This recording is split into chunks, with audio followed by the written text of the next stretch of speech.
Hello to Year 9 students and their families, and welcome to Harris Academy Sutton's online options event. So this is what an options evening normally looks like. We would set up the hall with lots of stands. Each subject would have its own stand, and students and families would come in the evening and visit each of those stands to find out more. So for example, if you really wanted to take history GCSE but you're not quite sure, then you might go over to see Miss Bennett on the history stand to ask her some questions. And then you might be considering, say, GCSE Fine Art, and you might go and find Miss Fitchett on the art stand and ask her some questions. Now, we haven't been able to run this event in this particular format this year, but instead we're bringing you the same thing that you can watch in the comfort of your own home. So we've asked our subject leads to produce a short video which answers the questions they normally get asked at these events. So they're going to run through some information about each of their subjects. A lot of that information is in the options booklet, but this is just another way that we can communicate with you information about the subject and answer questions that are commonly asked. If we don't manage to answer your questions in this video, then of course you can contact us or come and see us to ask any follow-up questions that you have. But I'm hoping that in this video, we're going to answer the most commonly asked questions and provide the information that you need to make your final decisions about options. Now, in terms of how to deal with this video, which is rather long, you've got two choices here. You could watch the entire thing. If you watch everything, you're going to see a video on every single subject we're offering. The other way you might do this, and this is probably the better way, is to just think about the options you are considering. Okay, there's no point in watching a 5 to 10 minute clip for a subject that you definitely don't want to take. Okay, but anything that you're not sure about or it's on your shortlist, things that you're considering, then I really recommend that you use the hyperlinks underneath the video on YouTube to skip to the part of the video that you want to watch. And then I suggest that students sit and watch these with their parents, with their families, because it's useful to have discussions, it's useful to talk about what you're thinking and what you might be taking and have those discussions out loud. So I really recommend that you either watch the whole thing or perhaps instead just pick a few highlights to watch, just those subjects that you're really interested in. Okay. Hopefully this will help you to make a more informed decision so that when we ask you to make those final preferences with us, you will have all the information you need. Finally, I just want to remind you how Harris Academy Sutton supports the option process. We know it's a big decision and we want to provide as much support and guidance as we can. So a little while ago, students came home with a paper copy of the options booklet, which is also available on our website. And that has a one-page summary of each subject that we are offering. They have had the chance to have informal chats with their teacher since then, and that continues. So if anyone at any point just wants to go and have a chat with a teacher about their options or ask any questions, that opportunity is always there. We are always happy to chat. We had a taster day in December. It was a great day, really fun and really lovely to see Year 9s engaging in some new subjects, things they haven't tried before, and just trying some things out and just thinking about what might be the best decisions for next year. That was a great day and that provided a lot of information which would have helped shape those decisions. Now we have our online options event where we're providing you the opportunity to seek out additional information and find out more about each of our subjects. And the final stage of the process is that we will issue reports with grades from mid-year assessments, and we will have a parents' evening. And that's the opportunity on a bit more of a formal basis to find out how am I getting on in the subject? Would it be sensible for me to choose this one at GCSE? Okay, so this is another opportunity to get a bit more advice as well as just a general chat with the teacher like a normal parents' evening. And as soon as that parents' evening is complete, then students will be given appointment times for a meeting with a senior member of staff. So in that meeting, if the student is 100% sure that they know what they want to do, and if they have chosen sensible options, then that will only take a couple of minutes because they'll come along and say what they want to do. We will input it to our system and then that will be done and the options process is complete for that student. Some people will come along to that meeting with a senior member of staff and they'll say, I'm still not sure. And at that point, we will give advice and we'll give guidance and we will come up with the preferences in that meeting whilst discussing and advising that with that student. So we'll make sure that we're providing lots of sensible advice there so that we can get to a final decision. So basically that will be it for the process. All decisions will be made and finalised in that meeting, and appointments for those meetings will come out as soon as parents' evening is complete. So that's the whole process. I hope you find this event, this online event, this video helpful. Like I say, make sure that you are watching the subjects that you're interested in. So use those links underneath the video in YouTube to select the right time for the subject you want to watch. Or if you wish, you could watch the whole thing. And remember, do get in touch if you have any questions or anything you're not sure about.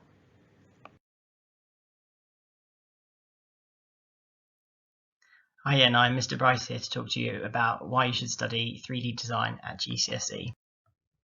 GCSE 3D design follows on nicely from your design and technology lessons in Year 9. It's a creative and practical subject which would suit anyone who enjoys being creative or is interested in how things are designed and made. Some of the skills that you'll develop throughout the 2-year course are research skills, looking at the work of designers and art design movements throughout history to help inspire your design ideas, sketching, designing, rendering, model making, prototyping, computer-aided design, how to use some of our machines in the workshop and in the CAD suite, and we will prototype a design solution to a brief to try and tackle some of the problems in a 21st century world. Although this is largely a practical and creative subject, there will be a written element and you will be expected to annotate and communicate your design ideas and drawings. So there are 2 components for the GCSE 3D design, and these components are very similar to both fine art and textile design. Throughout the 2 years, we will create a personal portfolio of a number of different projects, and as I've mentioned, those will be in a variety of different briefs, some of which will be looking at tackling some of the challenges in the 21st century world and designing for some real-world contexts. This is assessed through a personal portfolio and is 60% of the final GCSE. So everything you do in all of your 3D design lessons will count towards your final grade. The second component is the externally set assignment. This is kind of commonly and colloquially known as the exam. And through this, students will create a personal response to a broad theme that is set by the exam board. So the exam will be set in January of 2023. So that's the January of when you'll be in Year 11. Once we get our exam set, you have 10 weeks to design and create your personal response. And this will culminate in a 10-hour period of sustained focus. So this is what's typically called the exam, but you have to think of it more as a controlled assessment.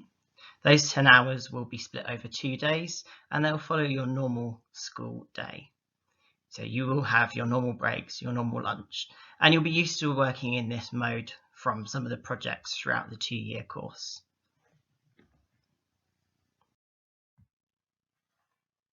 So both components, that's the personal portfolio and the externally set assignment, follow 4 assessment objectives, AO1 to 4.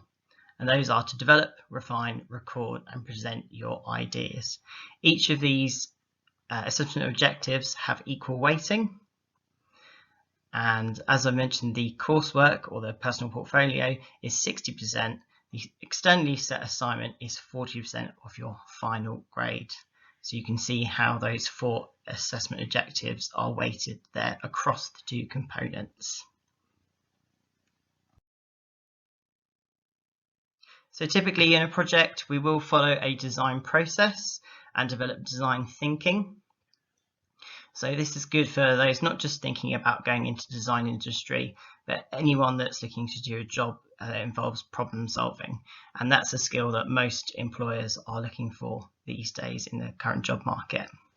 So problem solving is a key part of the development of a design solution.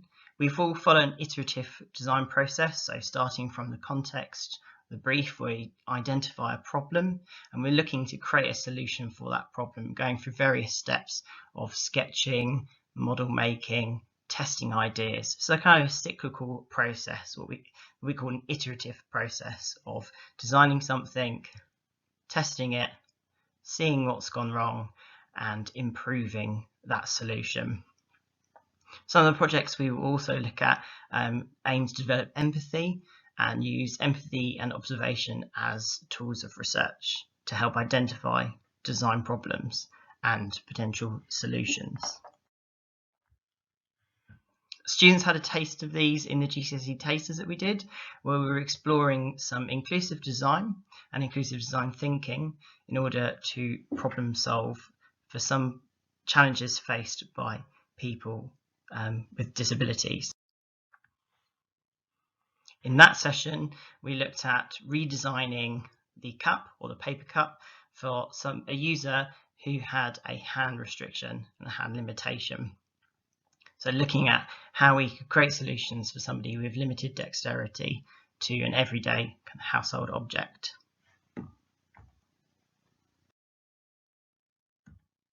So looking at those 4 assessment objectives, those are develop, where we will do some research. We will study the work of designers or other cultures, build up our contextual understanding to inspire ideas and help us to create design solutions. We're going through a process of refinement. So this is much when I mentioned in terms of that iterative design approach of sketching, trying something out, developing it, testing and improving. So model making is really key here. And as you can see in some of these pictures, students have gone through a process of sketching and use some soft modeling materials such as cardboard to make some really quick models, and then refining those by using some more resistant materials, in this case, some timbers.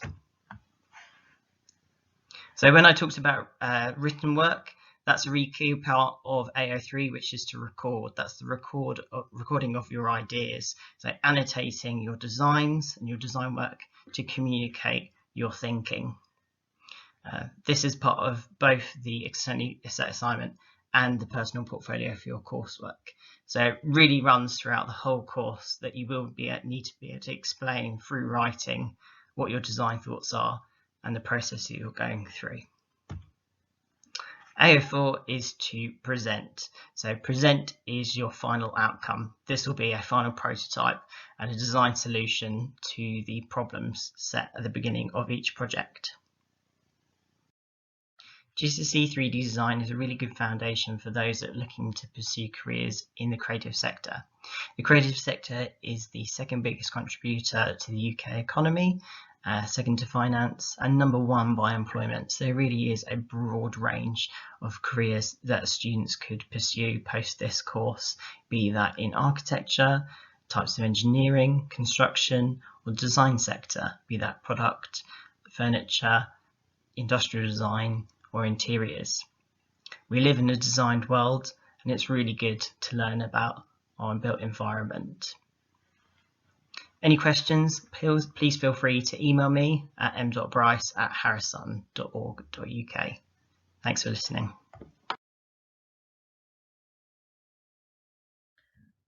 Hi Unite, my name is Miss Thompson. I'm the subject lead for Business Studies. I'm going to be talking to you a bit about GCSE Business as an option and what it entails. So in year 10, you will study theme 1, which is called Investigating Small Businesses. And this is literally what it says. We're going to be looking at businesses from the very, very beginning.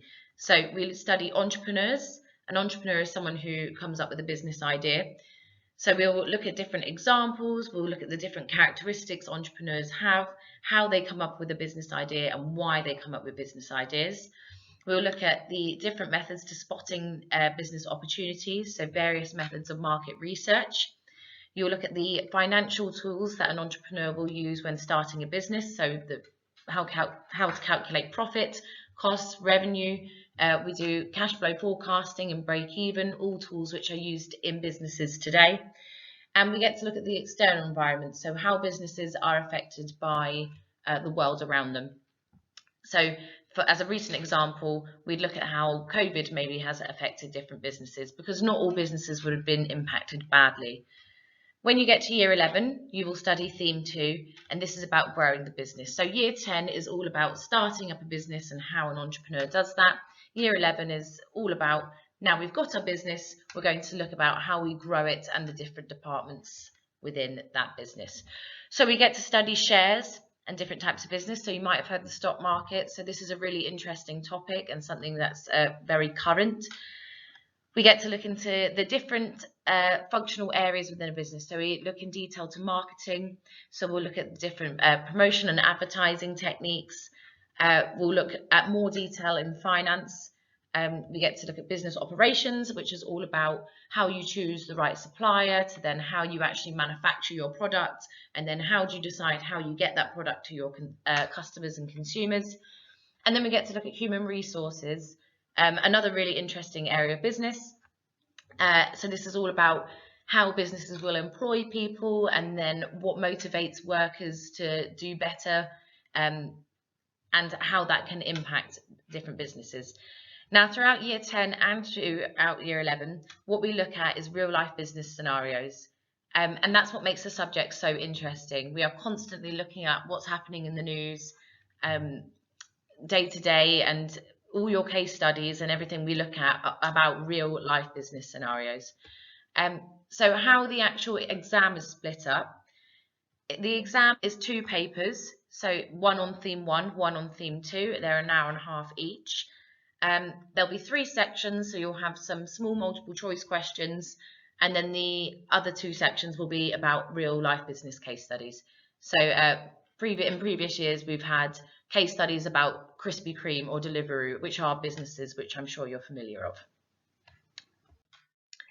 So we're just going to have a look at some GCSE short answer questions so you can get an idea of how you'll be assessed. So the short answer questions will come in the first section of a paper, along with multiple choice. These are usually 3-mark questions and will look something like this. Explain one reason why it's important for a business to identify and understand customers. Now you might read that and think, well, if a business doesn't understand and identify their customers, they probably won't be able to make any sales. And you're absolutely right. So although you haven't studied business before, a lot of it you probably know already from your common sense. It's a 3-mark question because the way we'd answer that, we'd say our point, and then we'd have to explain it and then say an impact to the business. So to gain 3 marks, that will come from doing the actual course. Explain one reason why an entrepreneur would want to produce a business plan. Again, you might look at that and think, well, if you're starting a business, it would be a pretty good idea to have a plan so that they can actually be successful and have some form of direction. And you'd be absolutely right. Again, it's a 3-mark question, so you'd have to say the point, explain it, and then the impact to the entrepreneur in this case. So the exam technique will come as you study the course. Explain one benefit to a business of producing a high quality product. So again, you might think, well, if something's high quality, you could sell it for a higher price. So that means the business might be able to make more money, and you'd be absolutely correct. So those are the types of examples of short answer questions that you would be given in a business exam. We're going to have a quick look at the longer type of questions that you get. This is a GCSE case study example. So in this example, it is about a chicken and grill shop. It might be a local business. And within this case study, it is saying that there's been some bad reviews. In the paper, it said it's plastic chicken that's only 51% meat. And it talks about how the owners are struggling with sales due to having a bit of a bad reputation. Now, as a long answer question, you might get something like this.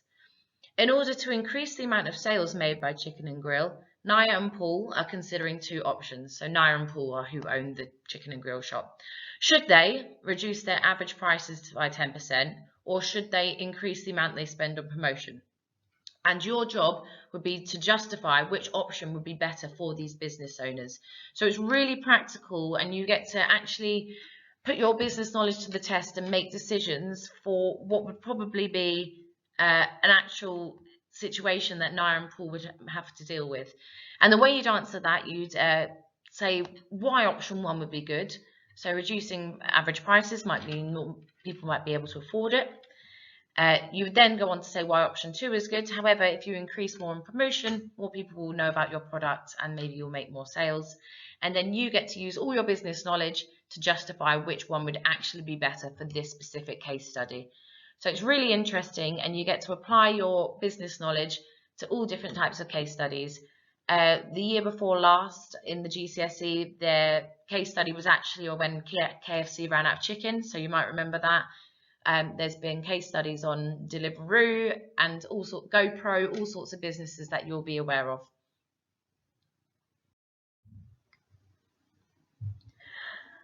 So I just wanted to finish off with talking about some myths or some maybe questions that you might have which come up a lot. So firstly, if I don't take business GCSE, I won't be able to work in a business. That is not true. You will be able to work in a business. So don't feel that if it's not an option for you that it's going to hinder your path in the future. It will obviously help if you want to work in a business because you'll be gaining all this knowledge, but it doesn't mean you cannot work in a business if you don't do business studies. I have to do business GCSE if I want to do business or economics at A level. Again, that's not true. Doing business GCSE will certainly help if you wanted to do business A level, but there is no actual requirement that you need the GCSE in order to do business or economics. Business studies is really hard as I've never learned anything like it before. Hopefully from some of the short answer questions that I gave you, you'll see that actually it isn't that difficult. It's actually really interesting.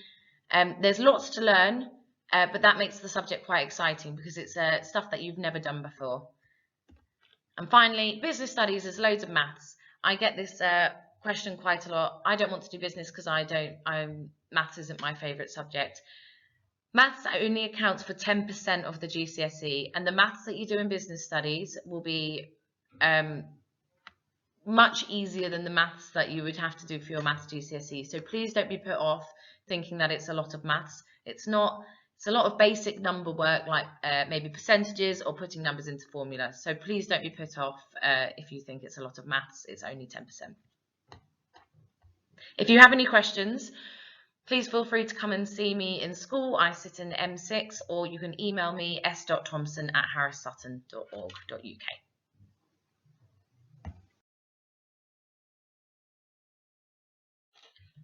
Hi Year 9, my name is Miss Thompson. I'm the subject lead for business studies. I'm going to talk to you a bit about BTEC Business as an option. So this is different from business GCSE because business GCSE is assessed with 2 written exam papers at the end of year 11. Business BTEC is different because only 25% of it is an exam, and this is done on a computer. The other 75% is all coursework. So this might be a better option for you if exams aren't your thing or if you struggle with extended writing. So what this looks like, you will do 4 different modules. You'll do Introduction to Business, as you can see from the table, that will be coursework. You'll then do a Finance for Business module, that will be the exam, as it says external there. So that will be on a computer, it will be multiple choice and short answer questions. You'll do Enterprise in the business world, and then you get to choose one of these optional specialist units, so either promoting a brand, principles of customer service, or recruitment, selection and employment. So a lot of the actual content that you learn is very, very similar to that of the GCSE, just how you're assessed is different. So what will the coursework look like? You'll do various tasks, and a lot of it involves being practical and creative. You might get to find out and conduct your own market research for a local business. You might have to do a presentation. You might have to create leaflets or create articles and write reports. So here is an example of what example coursework task. So it says you are working as an assistant to a business advisor and you've been asked to prepare an article for a monthly magazine on business success.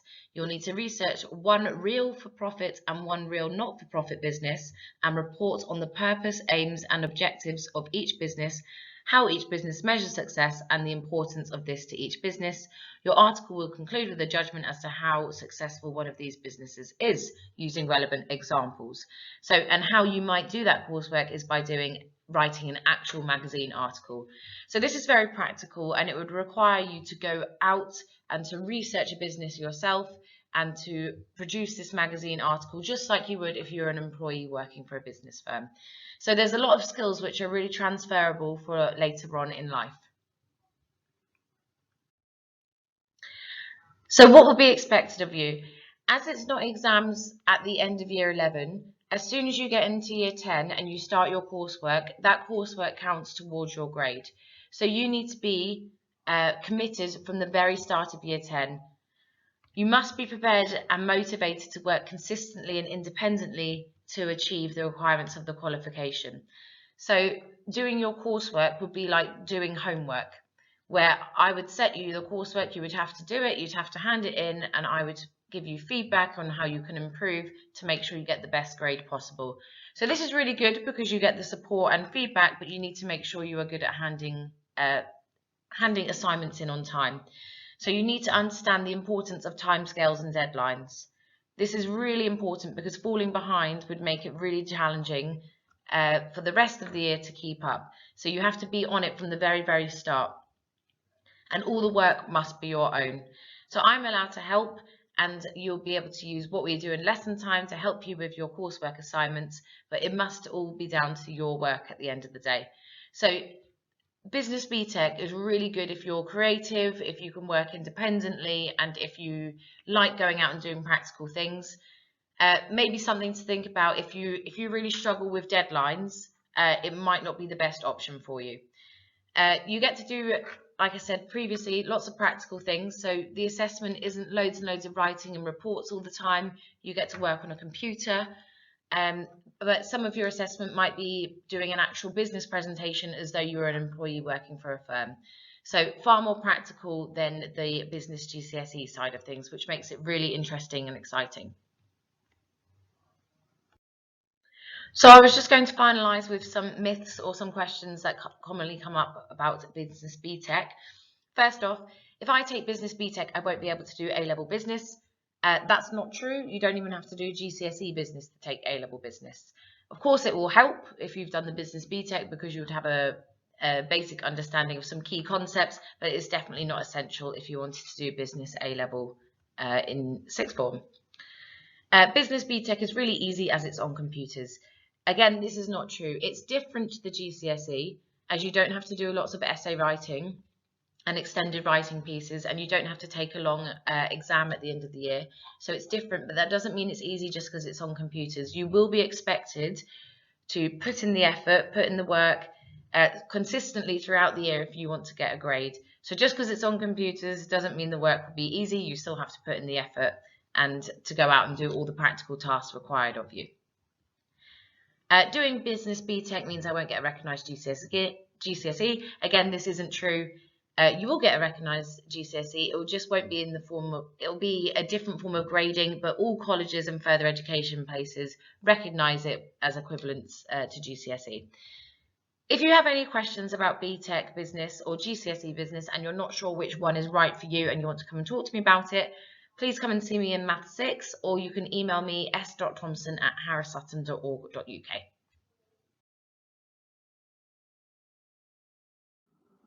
Hello, my name is Mr. Brown and I'm the lead teacher for GCSE Citizenship at Harris Academy Sutton, and I'm here to speak to you about this wonderful subject that is on offer for all students in Year 9 as an option subject going into Year 10 when completing their GCSE. So what is GCSE Citizenship? And what it is a study of society and our role in it. Okay, so what we look at is what we're aiming to do with this subject is to make students thoughtful and knowledgeable and active citizens and aware of the world around them, their role within the world, and how society affects them and how they can affect society around them. So GCSE Citizenship covers a wide range of different topics, and what they aim to show is like how the world can influence the students and what their role is within society. So we cover important topics such as identity, like who are you as a person, what are things that lead you to be who you actually are, British values, and the media within British society and how they can influence not just us but the people around us. We look at also cover things such as human rights and justice and law and different punishments within the criminal justice system. We also cover topics such as very politics focused in many ways in terms of looking at Parliament and the government and the makeup of the UK. We also cover other issues such as like how can students and anyone within society make active changes to the world around them, not just globally but also locally. Okay. But what's so wonderful about this subject is it covers one of the most important and unique aspects of it is that part of the homework and to do well is to actually have an understanding of current events. Watching the news and understanding about what's happening in Britain and the world today can be really key points of discussion within the lessons and later on in the exams, where current events and situations that are occurring and changes within society can be used as examples in the final exams. That's why what makes citizenship such an amazing and unique subject, because it's not talking about things that have happened a long time ago, but things that are and events that are occurring right now that are impacting not just me, not just you, but everyone around us. It makes it such a wonderful subject to discuss and have discussions within classes. Okay, so the actual exam board that we use is AQA, and the actual course is called GCSE Citizenship Studies. Now, in the final, at the end of year 11, there will be 2 papers that are covered in the final exams, and section A is made up of what's called active citizenship, when we look at how students, they have to use examples that they've completed outside of the classroom, maybe as homework or as groups, when they'll be looking at issues within the local community and campaigning to actually make some change within the local area. Okay, and the second part is called politics and participation. So, like, how can individuals hopefully aim for change in the local community and get involved within society and be an active member of society around them? Has some wonderful topics in there. So paper 2 is called Life in Modern Britain, looking at what life is like now. We look at many different topics such as identity and immigration, and life generally in the UK. And section B is rights and responsibilities, about how we can be active and responsible citizens, and what rights do we actually have. So those are the 2 exam papers made up of 2 different sections. Each exam is an hour and 45 minutes long and worth 50% of the GCSE. There is no coursework of part of this, but there is activities that they do within the classroom and outside of the classroom that they use as examples for the active citizenship section. Okay, and let's have a look at some of the question types, because that's one of the biggest fears of students, that it's going to be all based upon essays and tons of writing, and that may not be their preference. And what's wonderful about the citizenship course is there's lots of varieties of questions. So the first question that students can undertake is what are multiple choice questions, where they can just be single mark. Sometimes there are single word or single sentence answers, and as you can see, this is an example, like what is fake news, and there's 4 options for students to choose from. Other question types, so the second question that students have in their exams are 2-mark questions. There's very specific knowledge that is needed for these sorts of questions. That's why ongoing revision is so important for our students. But questions such as this are 2 sentences usually, or 1 sentence each per each part, depending on the question. But it's usually short knowledge questions. They do come in a variety of forms. Okay, there are source questions as part of GCSE Citizenship as well, when you have to apply your own knowledge to a source where examples are given. So there's an example, that one there, about looking at democracy compared to Turkey. And the second one where we look at human rights, so it can be divided up into separate sections. Students will use their own knowledge and apply it to the source that's given to them. But still quite short answers. There are only a maximum of about 8 minutes per each of those for a 4-marker. The longest question at GCSE Citizenship is the essay question, but it's actually a lot shorter than other essays that the students may have undertaken. So with this being 8 marks, it takes between about 10 to 12 minutes. It's usually only about 2 paragraphs, and the students, what they ultimately have to do is debate and argue 2 sides of an issue. So usually for and against, or agree or disagree. So as an example on the in front of you, say, should the voting age be lowered to 16? Students would have to try and come up with arguments for why they agree with that statement, yes it should, or why it should not occur. Okay, so there's several 8-mark questions in each of the exams. They are only 2 paragraphs though, but a variety of arguments and their overall opinion is required, but they're not too daunting. They are nice to be able to, as I say, only take about 10 to 12 minutes for our students to complete. So ultimately, where does this lead to with GCSE Citizenship? And what's great about the subject is it covers many different areas that can be useful for many different subjects in further education. So it can have a big role to do if students want to undertake things such as politics, history, English, media, and law. It's because it teaches you about the world around you, your role within society, and about Britain. It has many different aspects that can impact and help with many different later subject areas. When it comes to careers, again, it can impact many different areas because it's learning about the world around you, your role in the world, how society is impacting you and how you can impact on society. So there's many different avenues that it can help when going into later careers. Okay, so ultimately, if you want more information, then there is the AQA website, and if you look up GCSE Citizenship Studies, there's plenty of information, previous exam papers, and other things that may help you if you have any questions.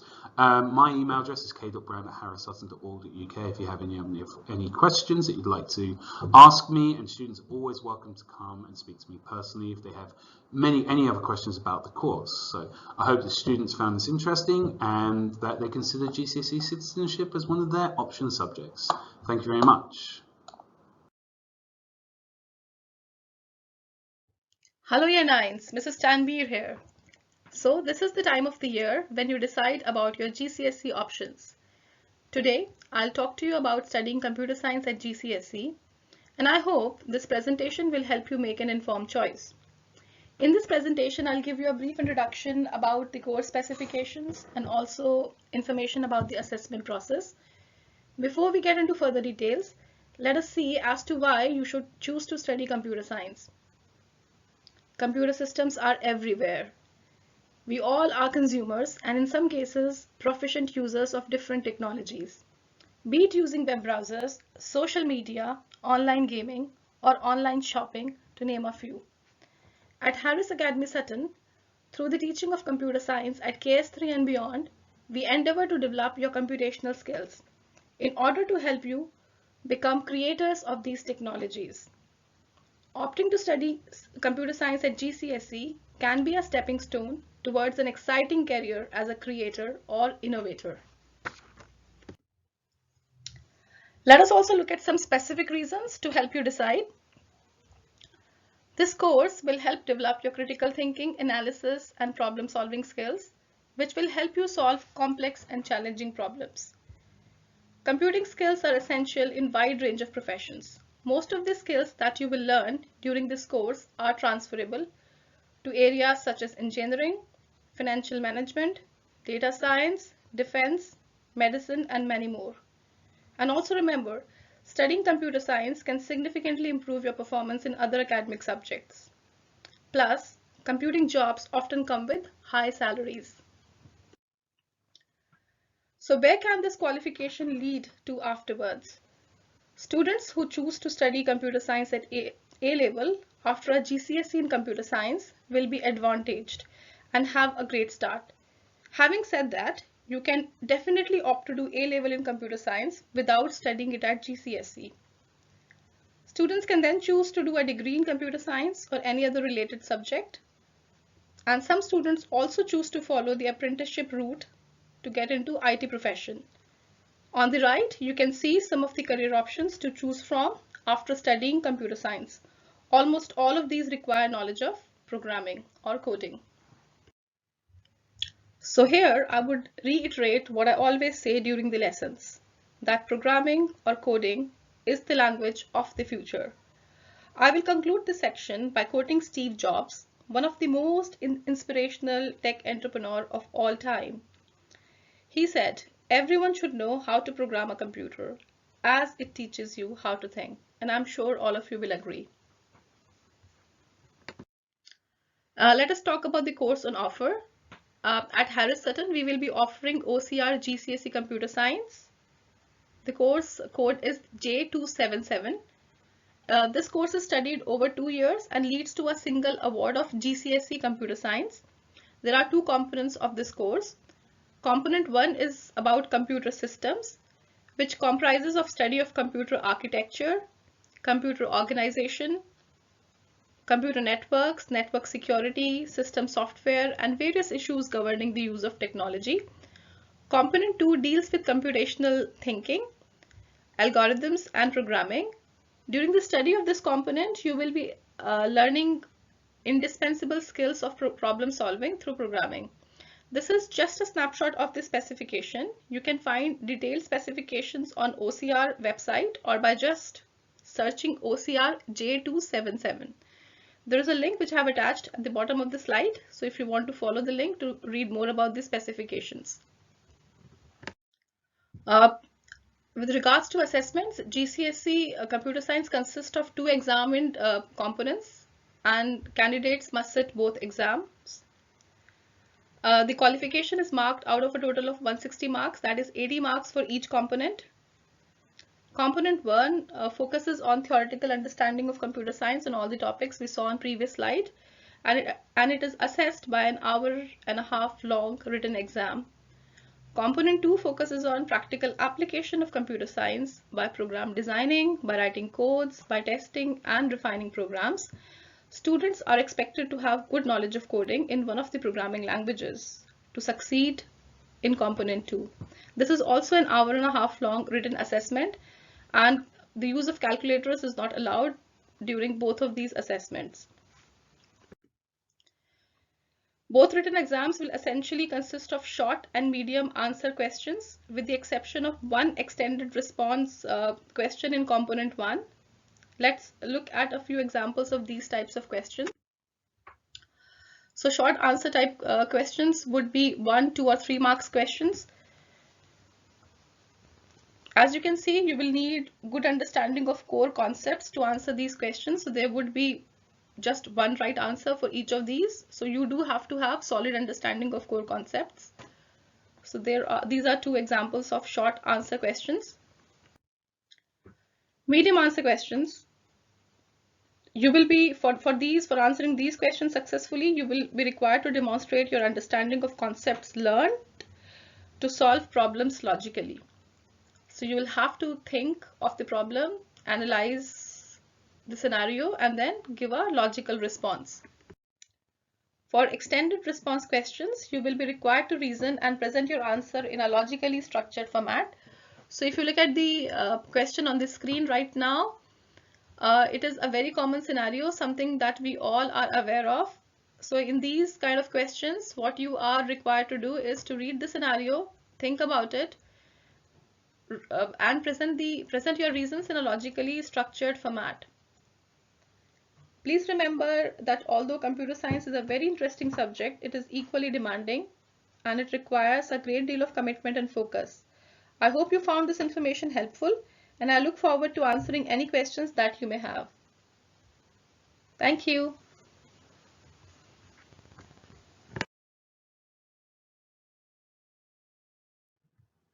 Hello and welcome to this video about Dance GCSE.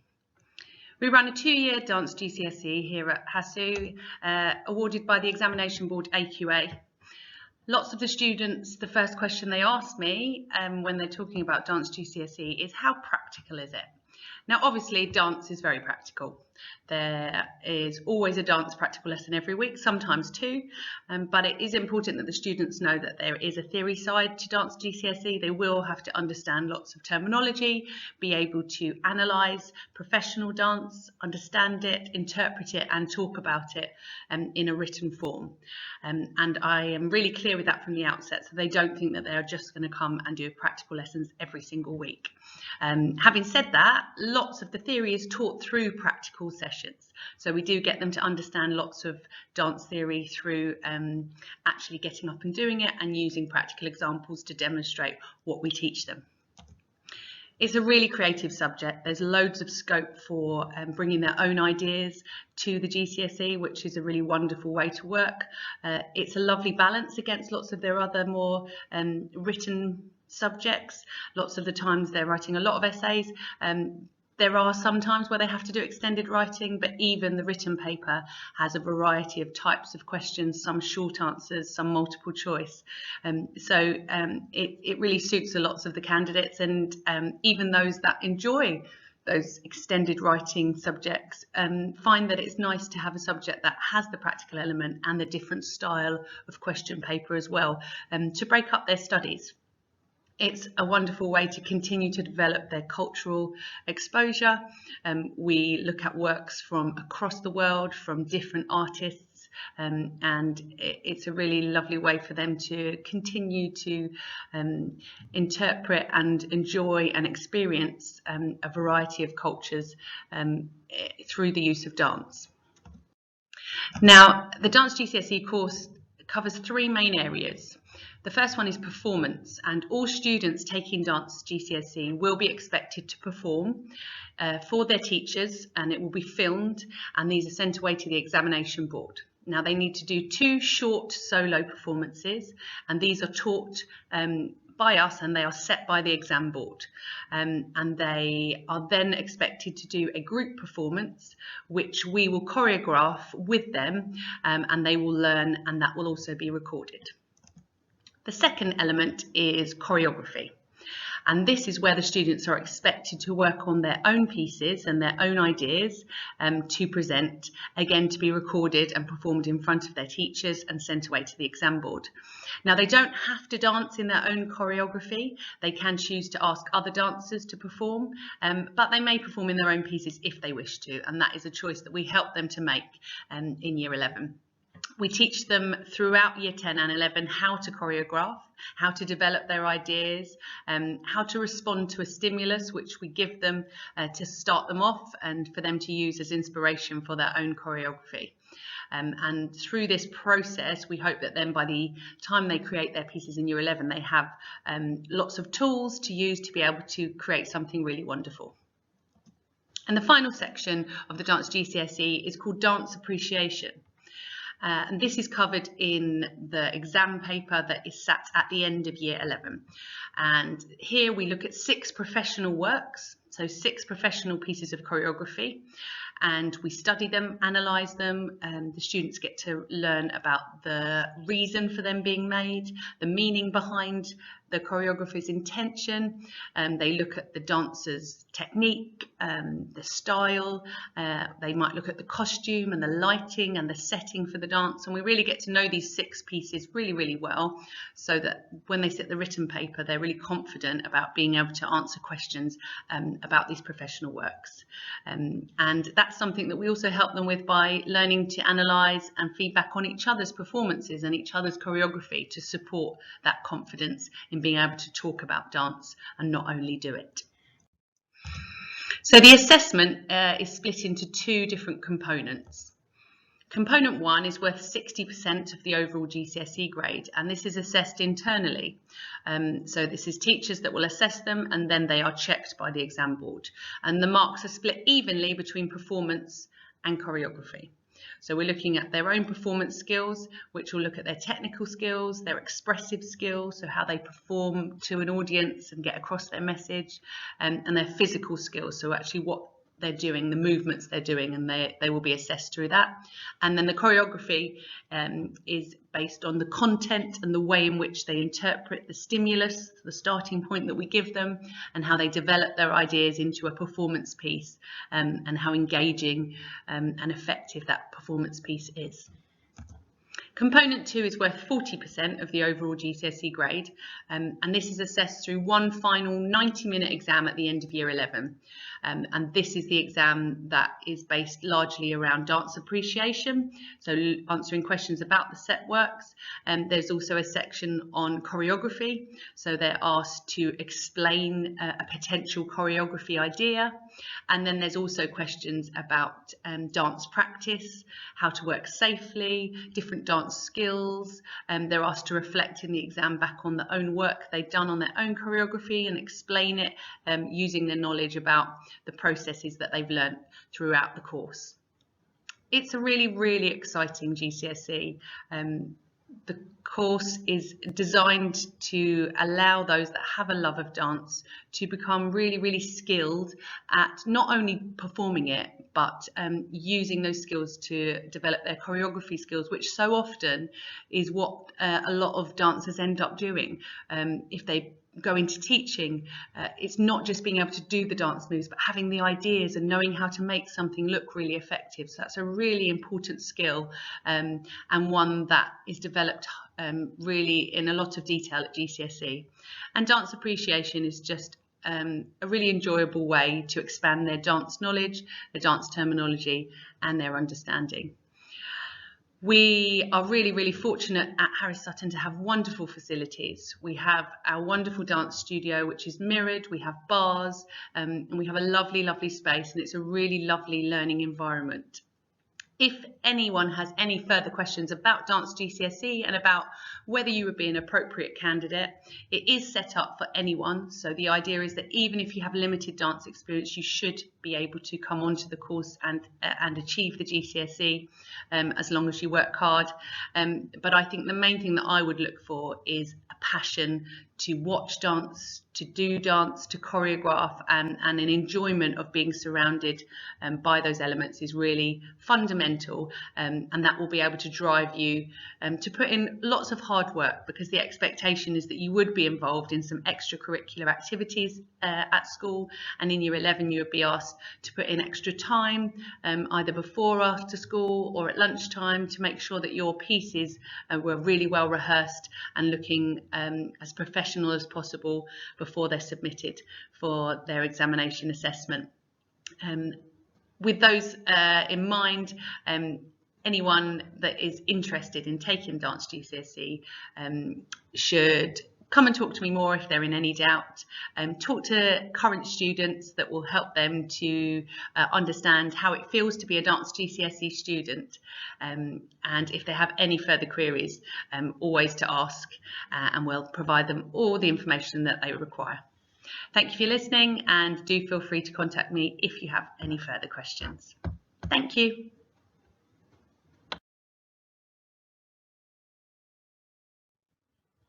Hello and welcome to this video about Drama GCSE. We run a 2-year Drama GCSE course at Harris Sutton using the examination board AQA. Drama at GCSE is quite different to what the students have experienced at Key Stage 3 here.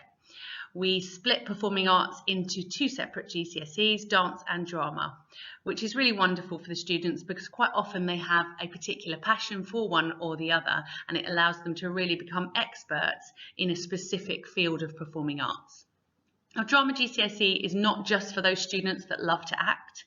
Obviously, it's wonderful if we have students that really love performing, but quite often we have students that really love theatre or really love drama as a subject. They love the writing, the directing, and that's something that is really important, to have that passion for an element of drama, but it doesn't have to just be the performance side that students have a passion for. We hope that as they take and go through the GCSE, they grow in confidence. And that's one really important factor that I would reiterate when choosing your GCSEs, that it doesn't have to be necessarily in your comfort zone straight away. If you love theatre and reading plays, but you are less than confident at getting up and doing it, then it's probably a really good subject for you to take, because that's a life skill that you're going to be able to develop, and it's using something that you're already really passionate about.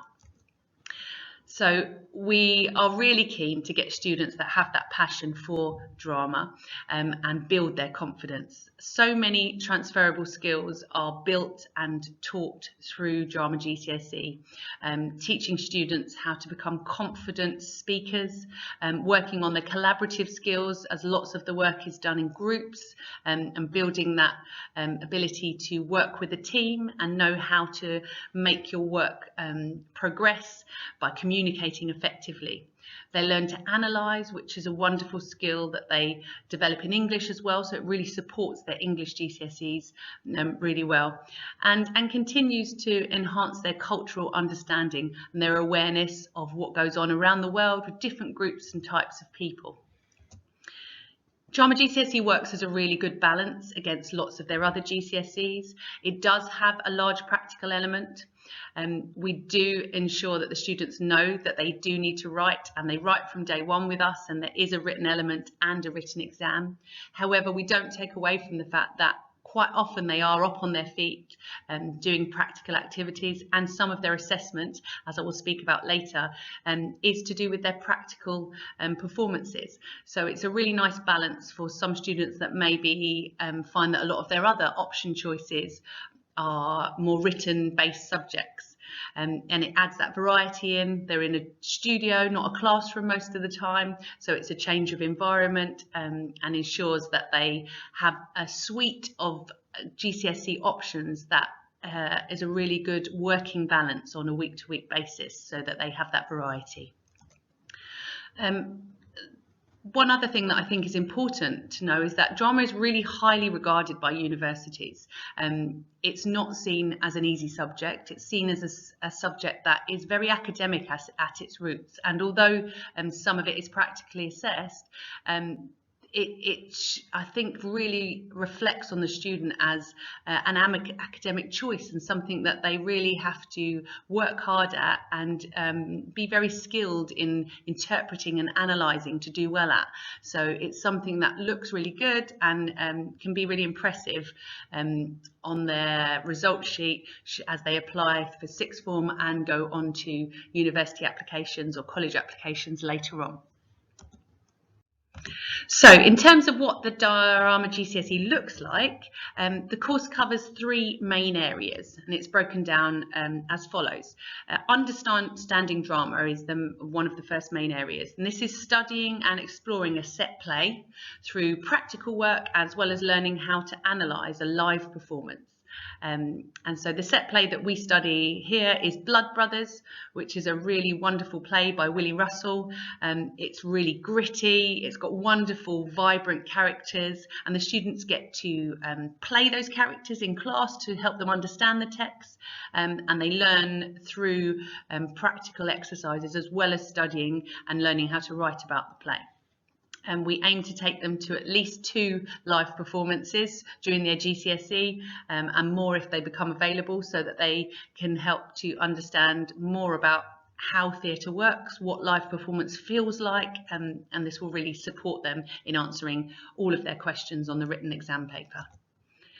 Devising drama is probably the most exciting part for lots of the students because it's where they get to put their own ideas into practice. This is where they come up with their own storylines, their own pieces of performance, and they work on that and create a final performance that is assessed.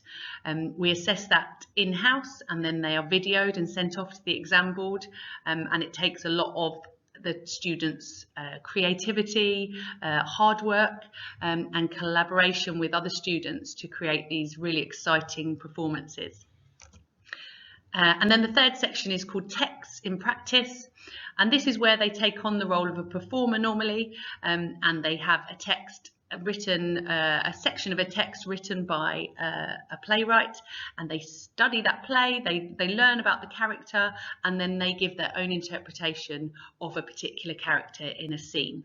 And this could be as a solo performance, so it could be a monologue, or they might take part in a scene with a couple of other performers, and we look at that, and that's where we help them to decide on something, and we choose for them something that's really appropriate and is going to show their performance skills.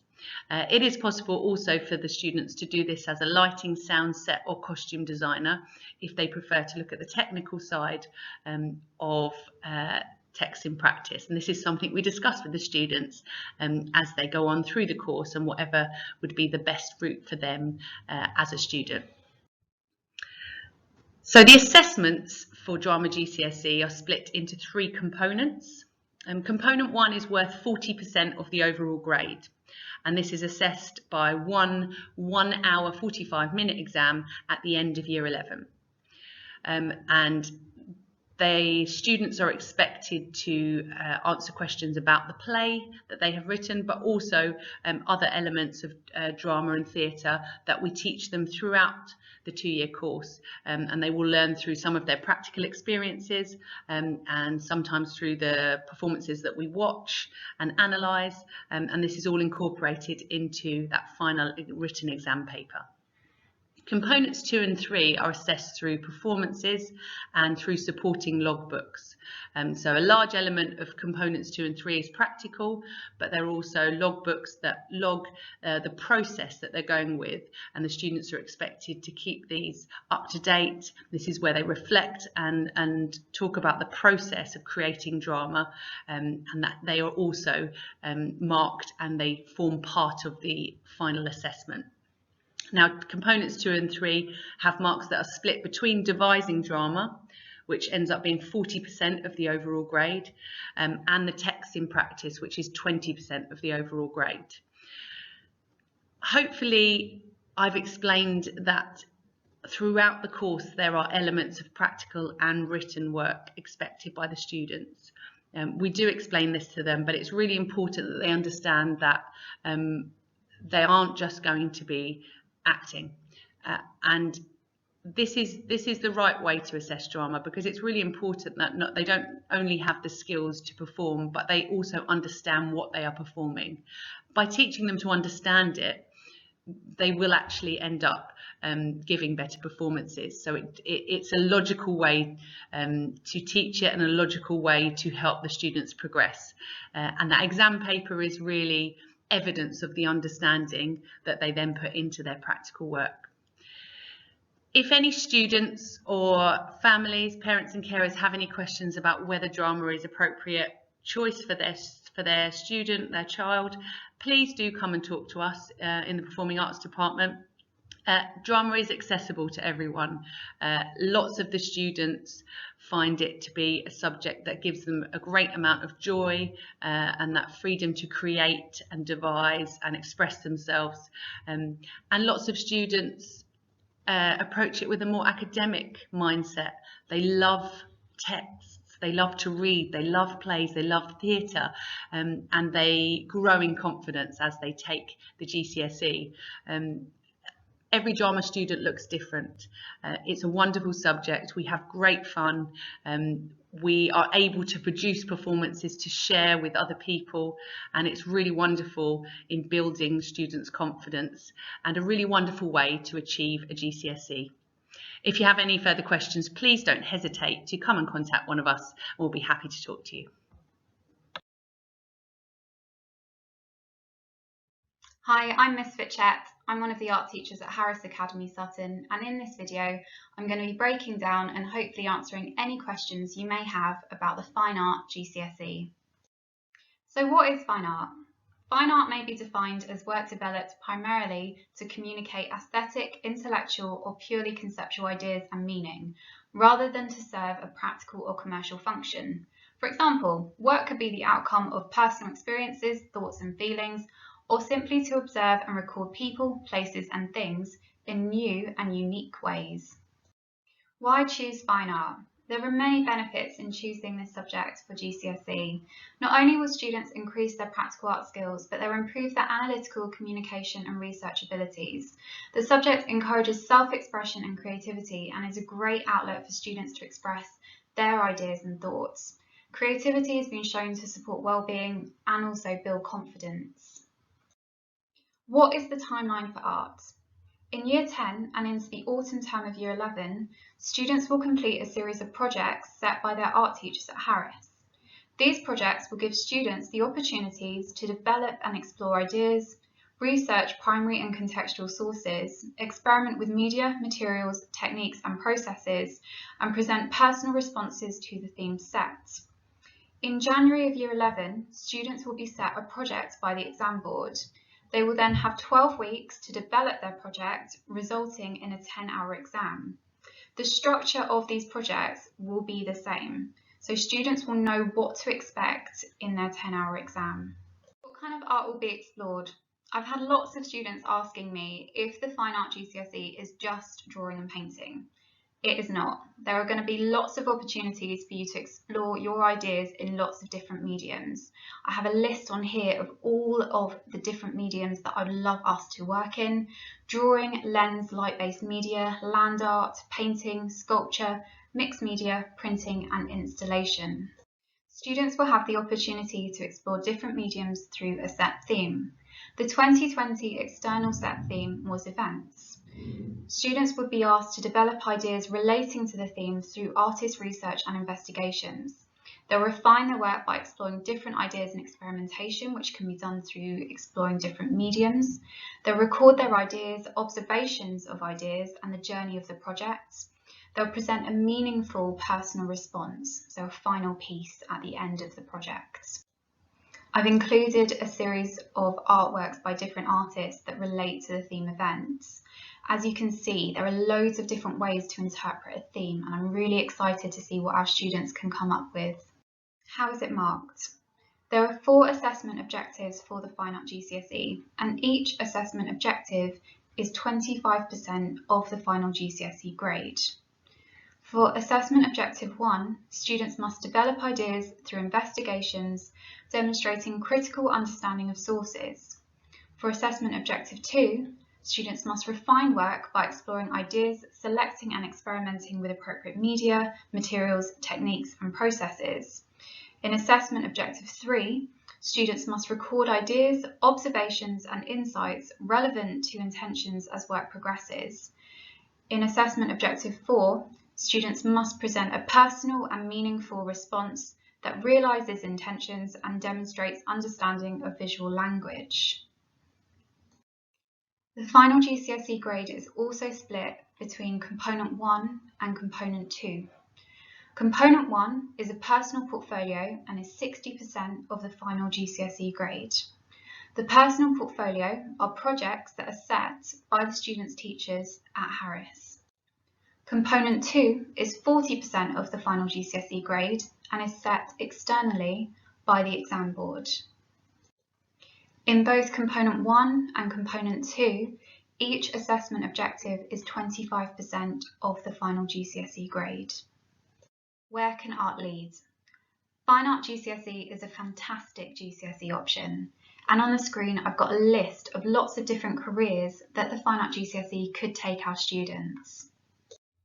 Where can I find out more? I hope I've answered any questions you may have about the Fine Art GCSE, but please do email me or Mrs. Morgan if you have any questions or want to discuss the GCSE further. The exam board we're using is Edexcel, and there is a document available online which goes through the Fine Art GCSE in more detail. You can also look on YouTube and Pinterest where students have shared their experiences of the Fine Art GCSE and give really amazing examples of the kind of work that we'll be expecting from our students. We have really creative students at our school and I cannot wait to see the amazing projects that they produce over the next few years. Thank you for listening.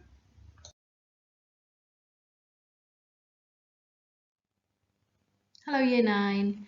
It's really great to be able to have this opportunity to speak to you about food preparation and nutrition, GCSE, and why you might want to study it. It's an exciting and creative course. It's a 2-year course, obviously, years 10 and 11, and it focuses mainly on practical cooking skills, but it also builds your knowledge of nutrition, food provenance, and the working characteristics of food materials. The main focus is practical cookery, as I say, and the skills that you need to do that, but there's also a strong understanding of nutrition within that. The GCSE is split into 5 core topics. The first and biggest topic is food, nutrition and health. So that includes learning about all the different food groups and the difference between micro and macronutrients and what they do for your body, and the different foods that help you achieve that. Then there is food science, which is what happens to food when you add heat or other techniques to cook or prove or alter food in any way. Food safety is really important. It is the chemistry behind what can change food and make it not safe to eat, and how you avoid that. And then food choices helps you discuss different diets that different cultures or different spectrums of society might eat. So it can involve religious choices of food, but it can also involve things like vegetarianism and veganism, and how you still maintain a nutritional balanced diet whilst working within those parameters. And food provenance is looking at where food comes from, so how it's grown, how it's made, how it's manufactured, where things are grown, what countries they come from, food miles, but also things like organic food, and looking at sustainability and fair trade, things like that.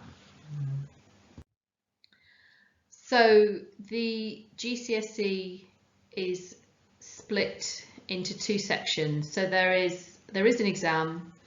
There's one exam paper, which is a written exam. It's an hour and 45 minutes long. That equates to 50% of your GCSE. The questions are multiple choice, which would give you 20 marks, and then there are 5 questions with a number of subheadings, so they're much deeper, more involved questions, and that will give you 80 marks. And the exam is testing your theoretical knowledge of food preparation and nutrition, so it's testing things from sections 1 to 5. Then there is a non-exam assessment. So this is like the practical element to the assessment, and there are 2 tasks. So task 1 is 30 marks, task 2 is 70 marks. So the first part of it, task 1, is food investigation, which tests the student's understanding of the characteristics, functional and chemical properties of the ingredients.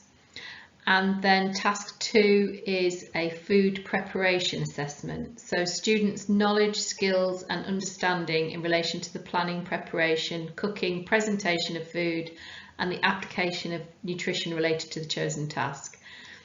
So there will be a 3-hour practical session where students will prepare and cook 3 dishes within a single period of 3 hours, but you'll plan in advance how this will be achieved. It's a bit like the MasterChef final. There's a lot of planning goes into it, a lot of forethought. You will know exactly how those 3 hours will be split up, and the 3 hours will fly by. And at the end of that, the dishes are photographed and recorded to use in your written or electronic portfolio. So the evidence of what you've done and what you've achieved in those 3 hours will be recorded and marked.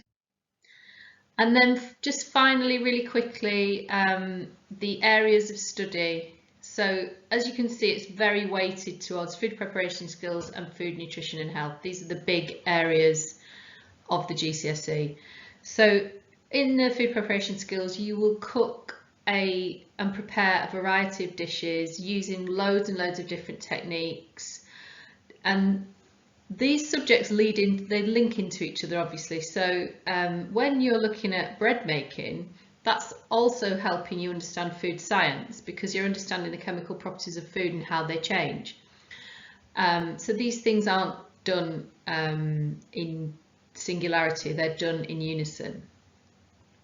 Food, nutrition and health, you will learn all about the food groups, the macronutrients, the micronutrients, different kinds of nutritional needs and health, how you analyse the nutritional values of food, different diets and the nutritional values that they need, and also energy needs and how that differs across age groups.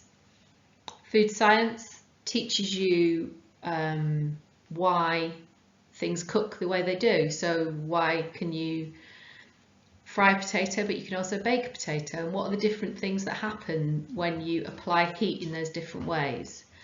And that will lead you to be able to select appropriate cooking methods. And you then also learn about the functional and chemical properties of food.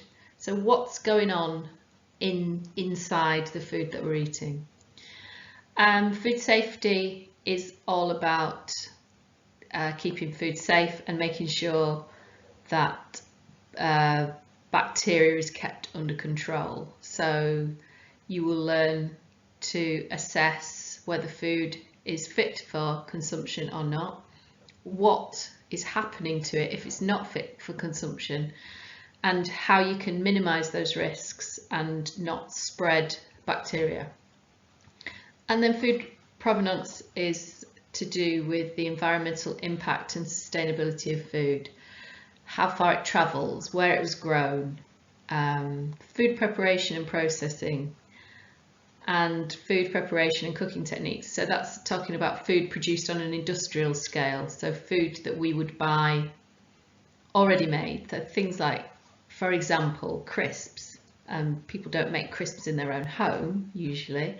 However, you might want to know more about the cooking techniques and preparation that goes into that product. So it is a creative, practical course, but there is a lot of theory behind it, and both areas are tested at the end of the GCSE. Thank you for listening to this presentation.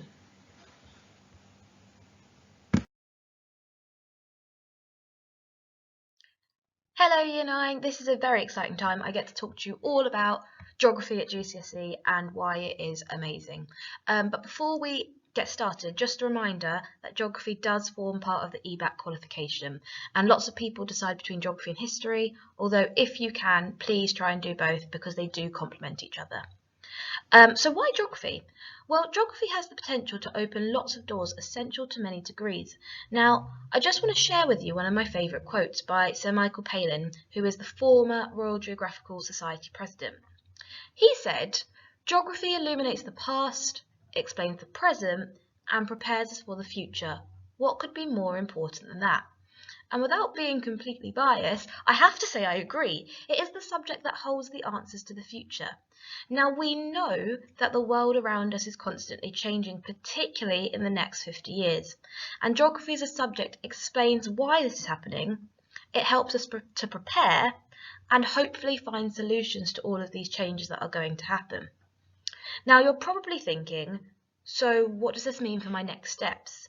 Now, geography lends itself to many transferable skills which will lead you to some very important jobs. Okay, now I can't list all the careers that geography can lead you to, but I would thoroughly encourage you to search Going Places with Geography, RGS, if you want to find out some more information.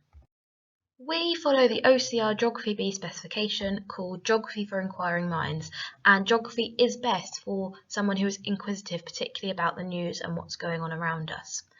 We study lots of different case studies all around the world to try and build up your knowledge of what's going on. We'll also have an opportunity to do some field work, which I'll talk about in a bit more detail in a moment. But geography is a subject combining science and humanities, and it does allow us to practice a range of skills. Okay, the course is made up of 8 units which will be taught across 2 years, and they'll be assessed at the end of year 11 with 3 exams. I'll explain what this looks like in more detail, but important to remember there are no tiers, which means that all students will be completing the same exam. Your first exam in year 11 is paper 1, Our Natural World, and this is an hour and 15 minutes exam worth 70 marks. What I've put on the screen, just to help you visualise it a little bit more, are the topics that it builds on based on Key Stage 3, whilst I briefly talk about what's going to happen in GCSE. So, topic 1, global hazards, atmospheric pressures and tectonic events, so droughts, tropical storms, volcanoes, earthquakes. Topic 2, changing climate, analysing patterns of climate change, theories and impacts of climate change. Topic 3, distinctive landscapes, so those are your geomorphic processes, rivers and coasts. And topic 4, sustaining ecosystems, so those are your characteristics, pressures and management. And what I've also put on the screen is just a breakdown of what sort of questions you might get and how this all builds up with 3 SPAG marks in total.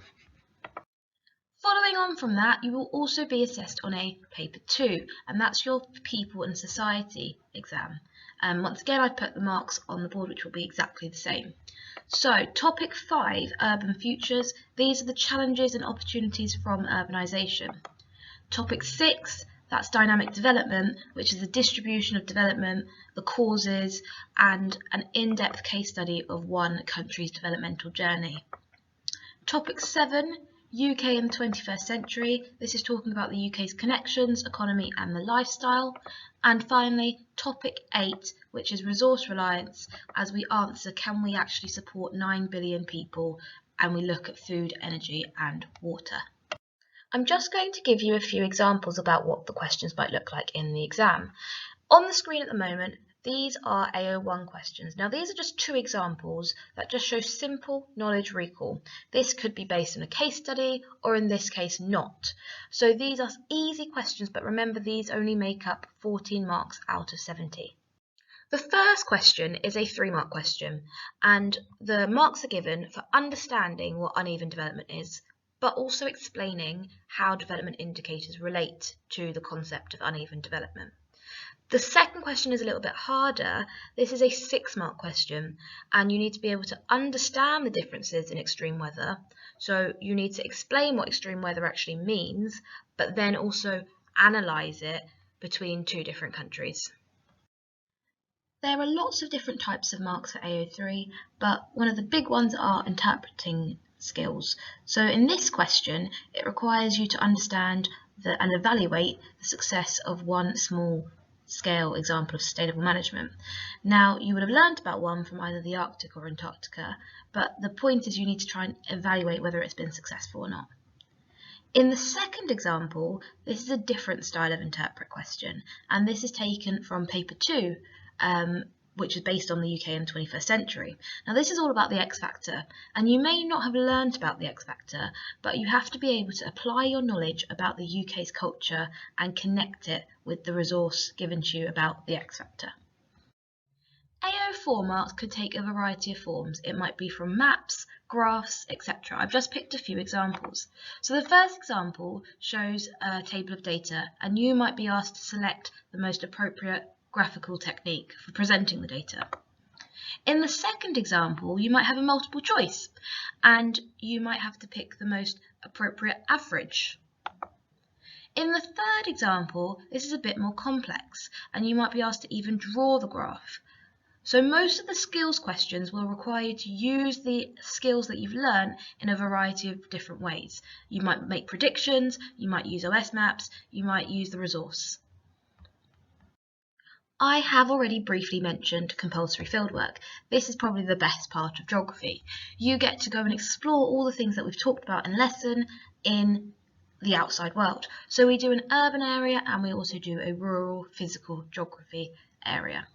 So this is the exciting part. This is where you can actually see geography in action. This is the part where you, just like me in my teacher training year, you go and you wear your waterproofs and you see geography in action, and you'll be involved in the whole fieldwork process from the hypothesis all the way to evaluating our methods at the very end.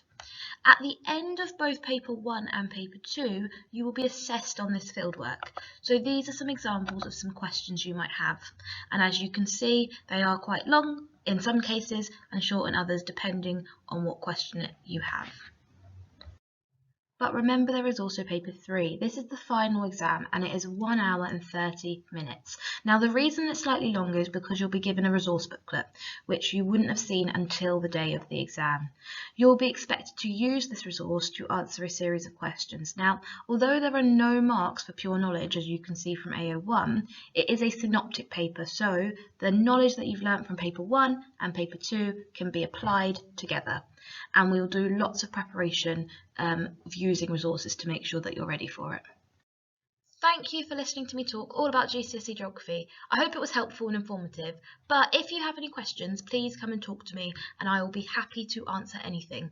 Good luck making your decision, and I hope to be teaching lots of you next year.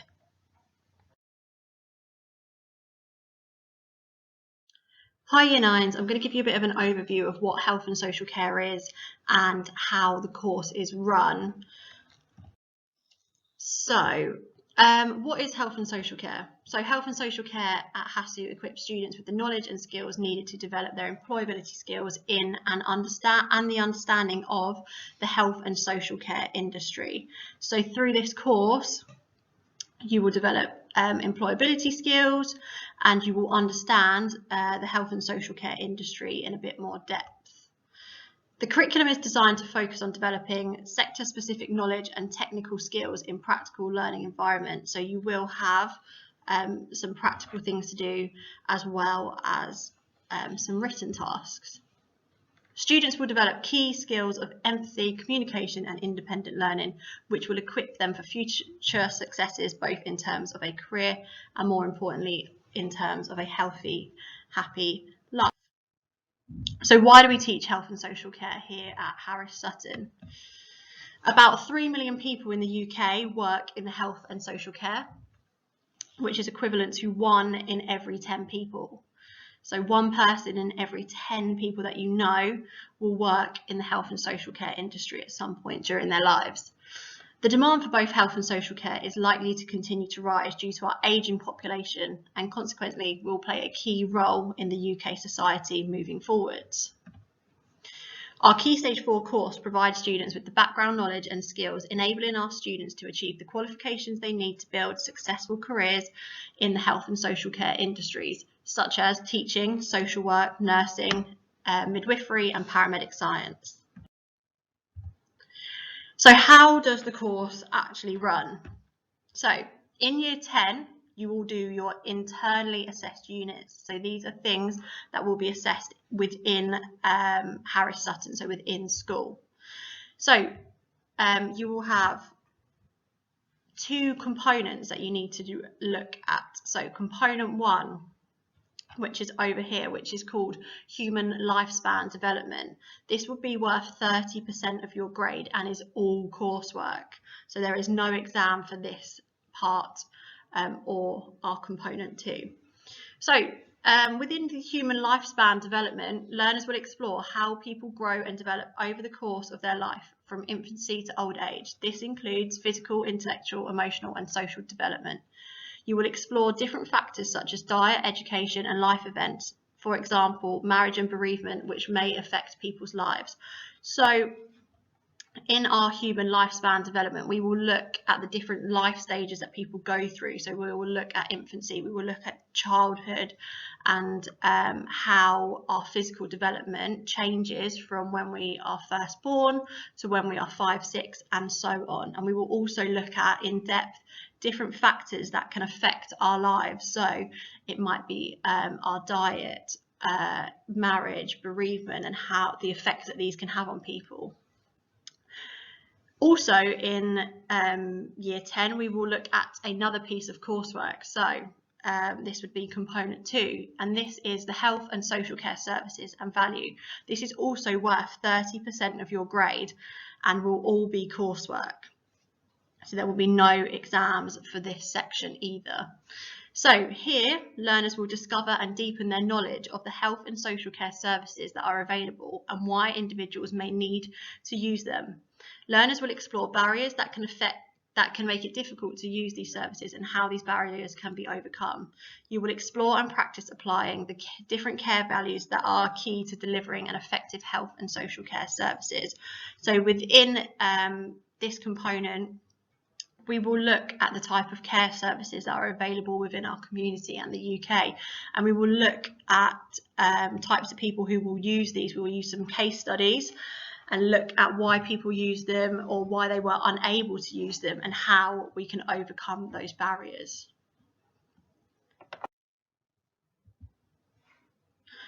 So moving on to year 11. Year 11 is an externally assessed unit. So this section is worth 40%, and because this is an externally assessed unit, this means that this will be an exam, and it will be an exam from the BTEC Tech Award Board, who will be providing this for you to do. This component is based on health and well-being. So learners will look at the factors that can have a positive or negative influence on a person's health and well-being, learn to interpret psychological and lifestyle indicators and what they mean for someone's state of health. And you will learn how to use this information to design an appropriate plan for improving someone's health and well-being, including short and long-term targets.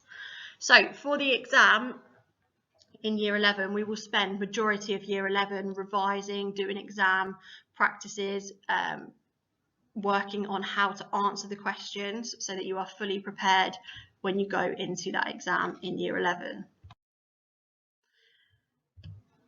So what careers can health and social care lead you into? So there are many. So you could become a nurse, a midwife, social worker, youth worker, psychologist, healthcare assistant, occupational therapist, physiotherapist, and speech and language therapist, just to name a few.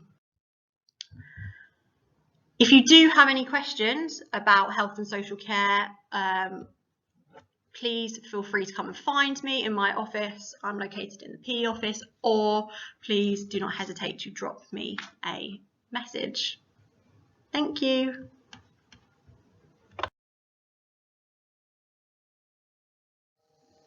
Hi, so History GCSE is really similar to History at Key Stage 3. We teach it the same, it's got lots of similar content, and lots of the things that you've been doing at Key Stage 3 from Year 7 through to Year 9 feed into the GCSE. The main differences are to do with the detail that we go into. So whereas through the past 2.5, 3 years, you've done lots and lots of history and sometimes we haven't gone into a lot of detail, we only do 4 main topics at GCSE. We go into them into a lot of detail and we expect you to know the nitty-gritty of those events.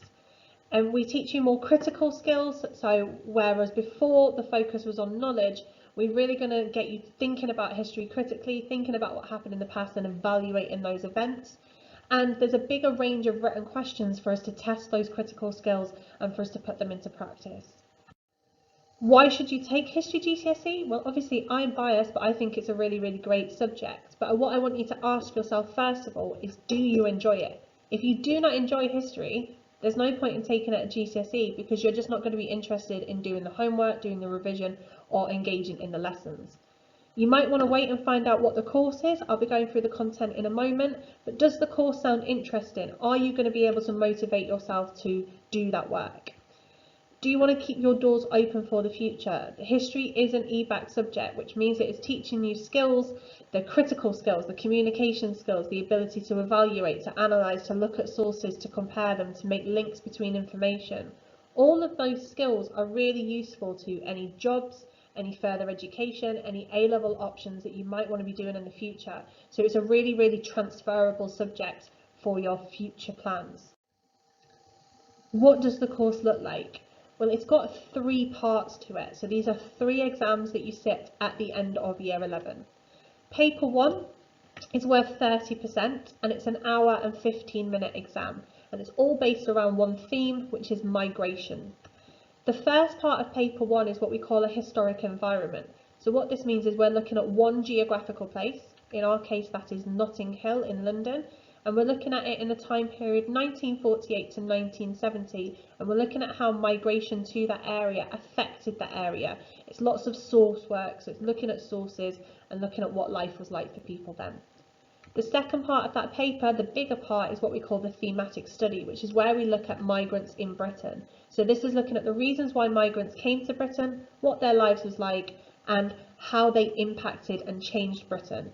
We're going from the year 800, so we're talking about Viking migration, all the way through to the modern day. So this takes us through migration for religious reasons, economic migration, migration from the Empire, migration from the Commonwealth, and it looks at migrants from all over the world and why they came to Britain. Paper 2 is also made up of 2 parts. This is the biggest exam, it's an hour and 45 minutes. The first part of this paper is what we call a period study. In our case, we're looking at the period 1941 to 1991, and we're looking at what we call superpower relations in the Cold War. So this is the relationship between the USA and the USSR, how tension built, the key events in that time period, how important they were, what their consequences were on that relationship. The second part of that paper is called Early Elizabethan England. It's a British depth study, so we're going into detail about what life was like in Elizabethan England from 1558 to 1588. That's my favourite topic on the whole GCSE. Paper 3 is the modern depth study. Okay, it's an hour and 20-minute exam, and in our case we're doing Weimar and Nazi Germany. So this is Germany after World War I, how it tried to recover, how Hitler rose to power and the Nazis, and what life was like once the Nazis were in power. And lots of you are really, really going to enjoy that topic. We get assessed on 4 different assessment objectives at history. The first one is just how much do you know? This is where we're strongest at Key Stage 3, and it's where I know you're going to be strongest at GCSE, because you guys are really awesome about learning the actual history, the dates, the facts, the people, the events. The second assessment objective is how well we write about it, how well we evaluate, how well we analyse those events. The third assessment objective, so this is a slightly smaller one, is about source evaluation. So this is how well we engage with sources, what we can infer from those sources, and how useful they are. And the fourth one, which is only on the Germany paper, is about interpretation. So this is looking at actual historical opinions, the viewpoints of historians, and how much we agree with those. What questions will you be asked on your exams? Well, there is a range of questions, and they go from 4-mark questions all the way up to 16-mark questions. The kind of standard essay questions are similar to the ones that you do on assessments and learning snapshots at Key Stage 3. Why did events happen? How important were they? What were the consequences? How significant were certain people? And how did things change over time? You also have the source questions. How useful are these sources for helping us learn about the past? The only real new one is about the interpretations. Why do certain historians disagree about moments in history? How far do you agree with their opinions? But we'll be doing lots of practice of how to answer these types of questions over the course of your GCSE. What is expected of you is just that you're trying your best all the time.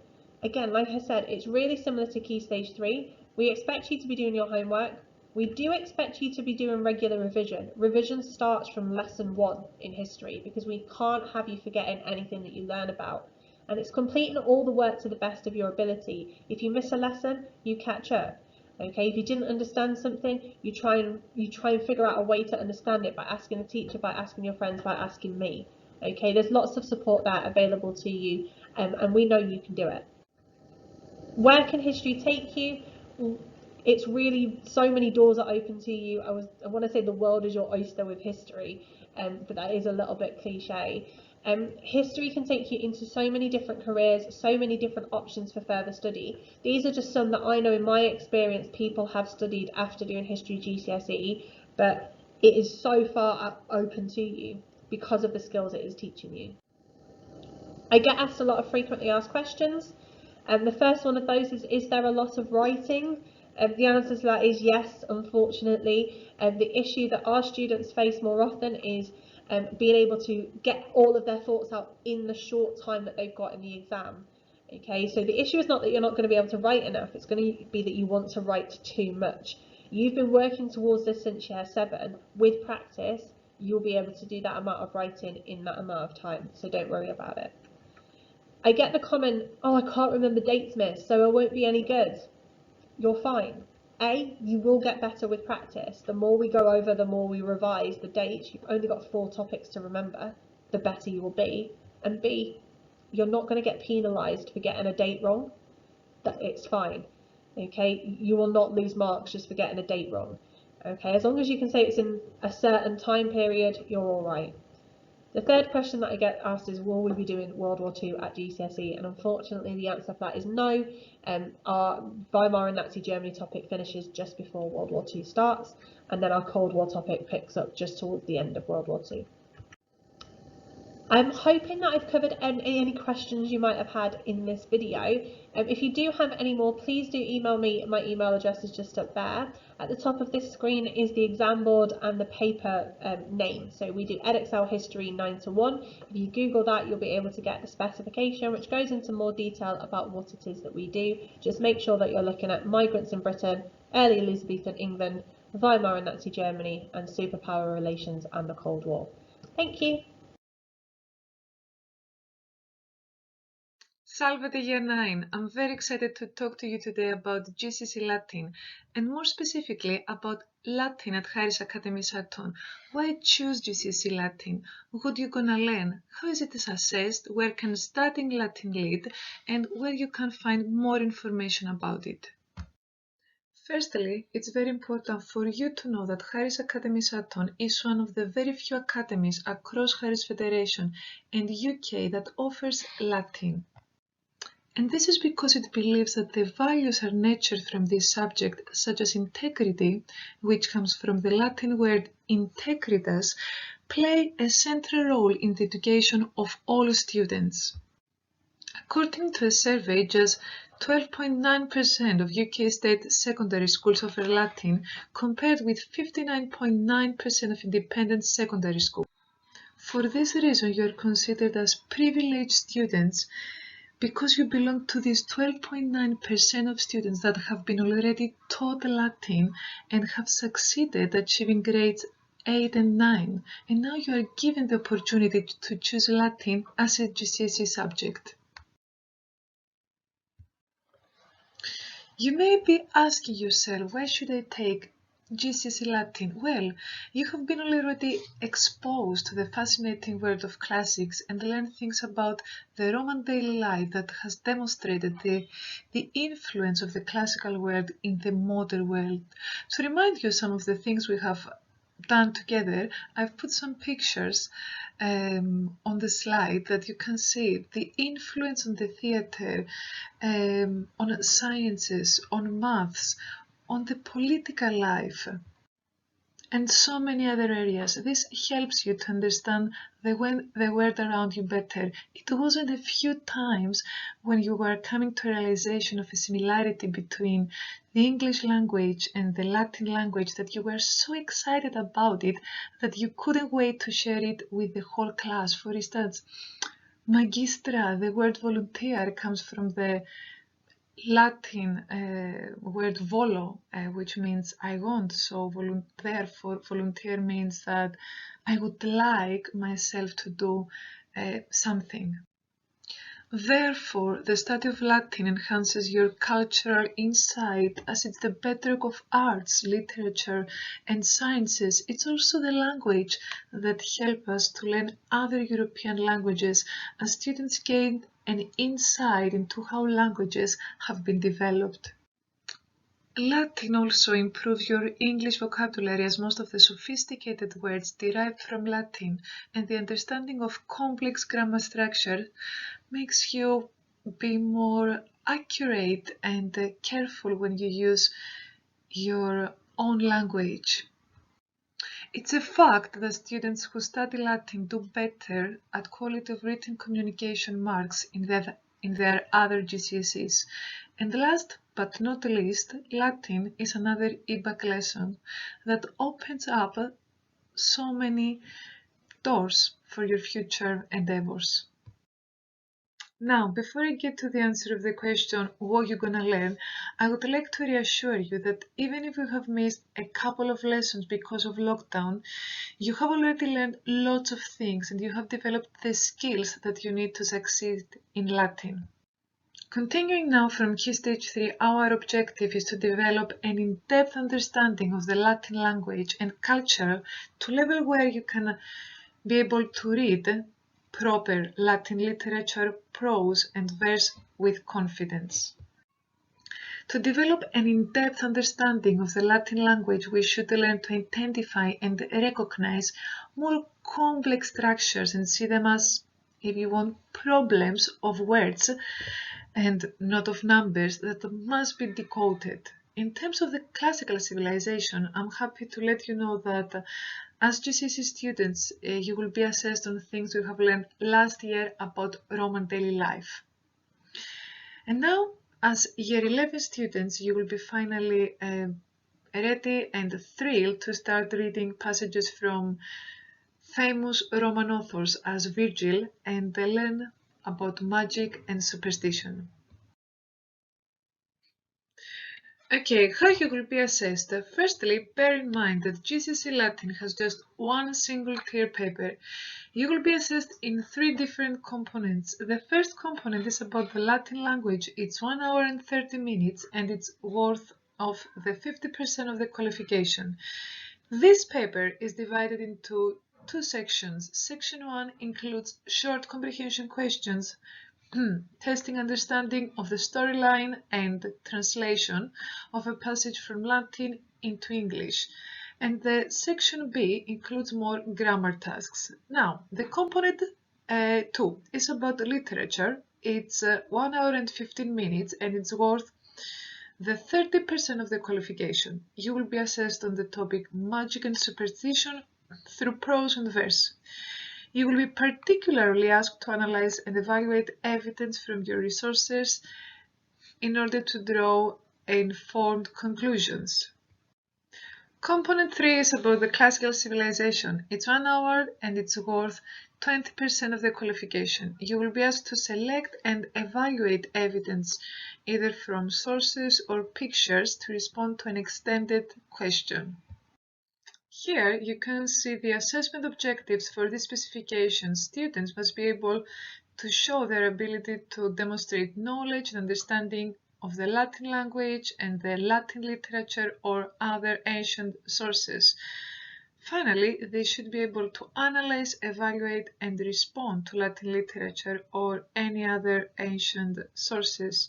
You can see the table below the weighting of each assessment objective for each component, as I have mentioned this to you before. I have decided to include some general truths and facts to speak about where can studying Latin lead. Well, it's a fact that possession of GCSE Latin itself is taken as an evidence of intellectual prowess because of all the reasons that I have mentioned in this video and the range of transferable and analytical skills you can demonstrate. Also, having Latin on your CV, UCAS application could well be what makes you to stand out.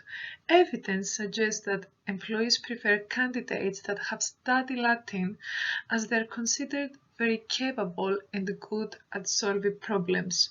For degree studies in many subjects, medicine, law, computer programming, as well as humanities, a basic knowledge of Latin gives us a considerable advantage. Also, GCSE Latin is a unique opportunity for you that would massively benefit from and open up so many doors from you towards the best, the top universities in the world. The study of Latin would be a lifetime's experience. As one of my students said once, Latin opens up a whole new world as it introduces you to a different language, different time, and different culture. Be clever enough to choose a subject that you're already good at and will make a difference in your future endeavor. If you have any questions about GCSE Latin, please don't hesitate to ask me about it. You can see my email over there. Also, you can find more information in the websites here, EduCas1 and University of Cambridge School Classics Project. I will be very happy to teach you Latin next year, and I hope that you're going to make the right decision and choose Latin. Gratia. Thank you for listening.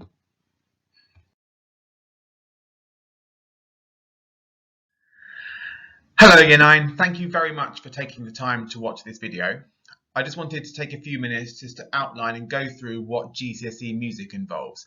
Hopefully lots of you are thinking about maybe taking music as one of your options. There's a huge amount of fantastic musical talent within our year group, and I just wanted to make you aware of what GCSE music involves, what the lessons look like, how it's assessed, and just give you all the information that you need to hopefully make a really informed decision. So firstly, we're going to look at what GCSE music actually is. GCSE music is a mixture of practical music and learning about different musical styles. So there are three key musical skills that we look at throughout this course. There's performing music, which is hopefully quite self-explanatory, composing music, which means creating your own musical ideas, and appraising music, which means looking at music and identifying key features such as what instruments are playing or when it might have been written or how various elements of music fit together.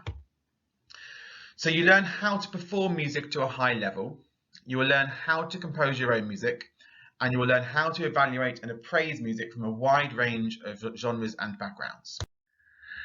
So what sort of things can you expect to do within your GCSE music lessons? So performing is a really key part of this subject, and what makes GCSE different to Key Stage 3 music is that you have complete control over what instrument you choose. So whereas in years 7, 8 and 9 we've all kind of done the same instrument at the same time, so in your classes you've all played keyboard at the same time, you've all done ukuleles or guitar or drums. At GCSE you get to choose what instrument you want to play. In my current year 10 class, we've got a really wide variety of different instruments. We've got some people doing keyboards and pianos, some people doing saxophone, some people doing guitar, some people singing. There's a really wide range of instruments that you can choose, and you can choose one that either you play already or one that you're really interested in. So you'll do loads of performing on your chosen instrument, Sometimes it will be as a solo piece, so playing by yourself. Sometimes it will be as part of an ensemble, that's a group, so it could be a duet or a trio. We might even sometimes do some whole class performances. You will learn techniques for how to come up with your own musical ideas and how to develop them. So we'll look at the ways in which composers put music together. How have they done that? So how do they start with the melody? Do they start with the chords? We'll look at various different techniques and different ways that you can go about that and how you can develop your musical ideas. And you'll learn about how music has developed over time, how to critically analyze music, and how to identify key features within music that you hear and also musical scores that you see. So we're now going to look at how GCSE music is assessed, because it is assessed quite differently to most other subjects that you'll be looking at. And that's because music still has a coursework element. So coursework is work that you do in school that's supervised by your teachers that goes towards your final grade, but it's not done as part of a written exam. So 60% of your grade is coursework. That means 60% of your final grade is work that you've done in lessons or in school, supervised by a member of staff. And that means that 40% of your grade is through one exam. So you step into the exam hall knowing you've done 60% of your course already. I know when I did my GCSE music many years ago now, I found that really helpful. I really liked walking into the exam hall knowing actually I had done the majority of my course already. I found that really good for me. And if that's something that you think works well for you, then music might be a really good option for you. So what that coursework is made up of, half of it is performing and half of it is composing. And we'll look at the specific details of those two elements in a few minutes' time. And the exam is 40%, and that is a mixture of listening, analysis, and theory. So you'll be played some clips of music and you'll be asked to identify, they might ask you what instruments you can hear, or when you think it might have been written, or what sort of the tonality of it is, or how you think certain elements of music have been used. And again, these are all things that we cover in lessons. So if we take a look at the performing element now, so this is 30% of your final grade and is done as coursework. For this, you perform two pieces of music. One will be a solo piece and one will be an ensemble piece. So an ensemble is when you perform as part of a group. Now you have complete control of what you play. You decide what instrument you play. You decide what pieces you want to play. We will guide you. We will suggest pieces that might enable you to show off more of your skills or will demonstrate greater techniques. But ultimately, you decide what you play. And the unit is internally assessed. So what that means is your teacher marks it, and then we send the marks off to the exam board, and they will check that our marking is correct. Composing is the other coursework element, which is 30% of your final grade. And for this, you compose two pieces of music that together last between 3 and 6 minutes when they're added together. One of them is completely free choice, so you can compose anything at all that you like, and one is from a choice of 4 starting points set by the exam board. But you can compose these pieces of music in any style for any instruments that you like. You can use the computers to compose them, you can use instruments to compose them, you can use a mixture. It's entirely up to you, but we go through and teach you all the different techniques that you would need to know before you start about doing this task. And again, this unit is internally assessed, so we mark that in school, send off the marks to the exam board, and they check that we've done that correctly. And the appraising is the exam. So this is 40% of your grade. And what we do here is we'll start off the course really sort of developing your musical theory side so that you are really able to access this course fully. And then we look at 4 specific areas of study. We look at musical forms and devices, which looks at sort of how music is put together. Music for ensemble, so music as performed as part of groups, so looking sort of back at orchestras, moving forward to sort of more sort of jazz bands, and then sort of more contemporary music. Film music and popular music. You also study 2 set works in depth. One is a piece by J.S. Bach called Badineri, and one is a song called Africa by a band called Toto. You might want to just go onto YouTube maybe and have a listen to those and see if they're pieces of music that you would like to study and find out more about. It's a really interesting course. The set works they've chosen are really interesting, and students really like them. The areas of study that we look at encompass so many different styles of music, so we'll look at so many different things. There will definitely be something for everyone within those areas of study. And in terms of how the exam works, it's one exam which is 75 minutes long, and it's mainly listening based. So you'll be played examples of music and you'll be asked questions about the things that you can hear. So some questions will be on the specific music that you've studied, like those two set works in particular, and others will be based on unfamiliar music. Now, by unfamiliar, it's music that you've not studied that piece in particular, but you've studied all the key things about music that would enable you to answer those questions. And one question will involve writing an extended answer, would be about a page or so. We will be asked about a piece of music in specific detail, and that will be one of the pieces of music that we've studied in depth. So why should you take GCSE Music?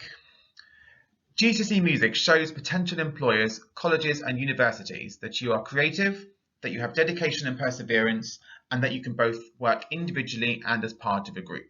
So when you're learning an instrument, it's not something you can do in a day or two. It's something you have to really dedicate yourself to and spend a long period of time working really hard at it. And even if the university, college or employment you choose to go into actually doesn't link to music at all, the fact that you've done this shows the people you're applying to that you have that dedication, that you have that perseverance, that you're prepared to sort of knuckle down and really work at something and to develop your skills. And it shows you're creative. Again, it might not be a musical field that you go into, but it will show that you can come up with creative ideas, you can problem solve. It shows employers that you can work really well on your own and also as part of a group. So it shows off so many skills that you can do. And here are just a few questions that you can think about. And if you answer yes to any of these, I think music could be a really good choice for you. So is music something you enjoy? Your lessons at the moment, do you enjoy them?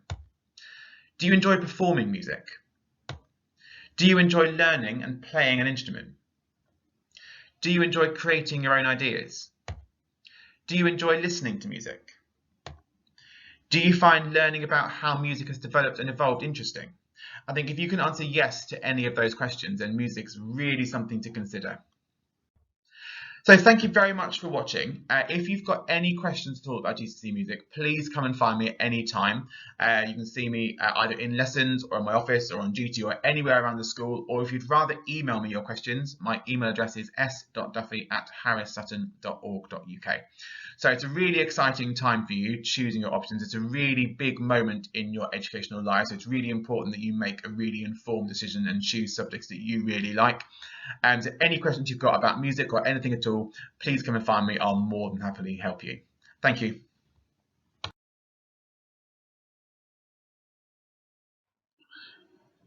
Good afternoon, Year 9. I'm going to talk to you today about GCSE PE. Bear with me if I fluff up my lines at all. This is the first time I've done this, so I will just continue if I do make any mistakes. I plan to do this in one take. So, GCSE PE. First of all, I think it's really important that I explain to you that you'll all do PE no matter whether you take GCSE PE as an option or not. Everybody has to do 2 hours of PE per week, regardless of if you choose GCSE PE. So we call this core PE, and that will be purely based around you guys enjoying yourselves, being active, and developing positive perceptions of physical education and physical activity that hopefully you will take into your latter teenage years and adulthood to ensure you're living a healthy, active lifestyle. So let's park that to the side for a minute. That's core PE. What I'm here to talk to you today about is GCSE PE, which is the examination route behind physical education.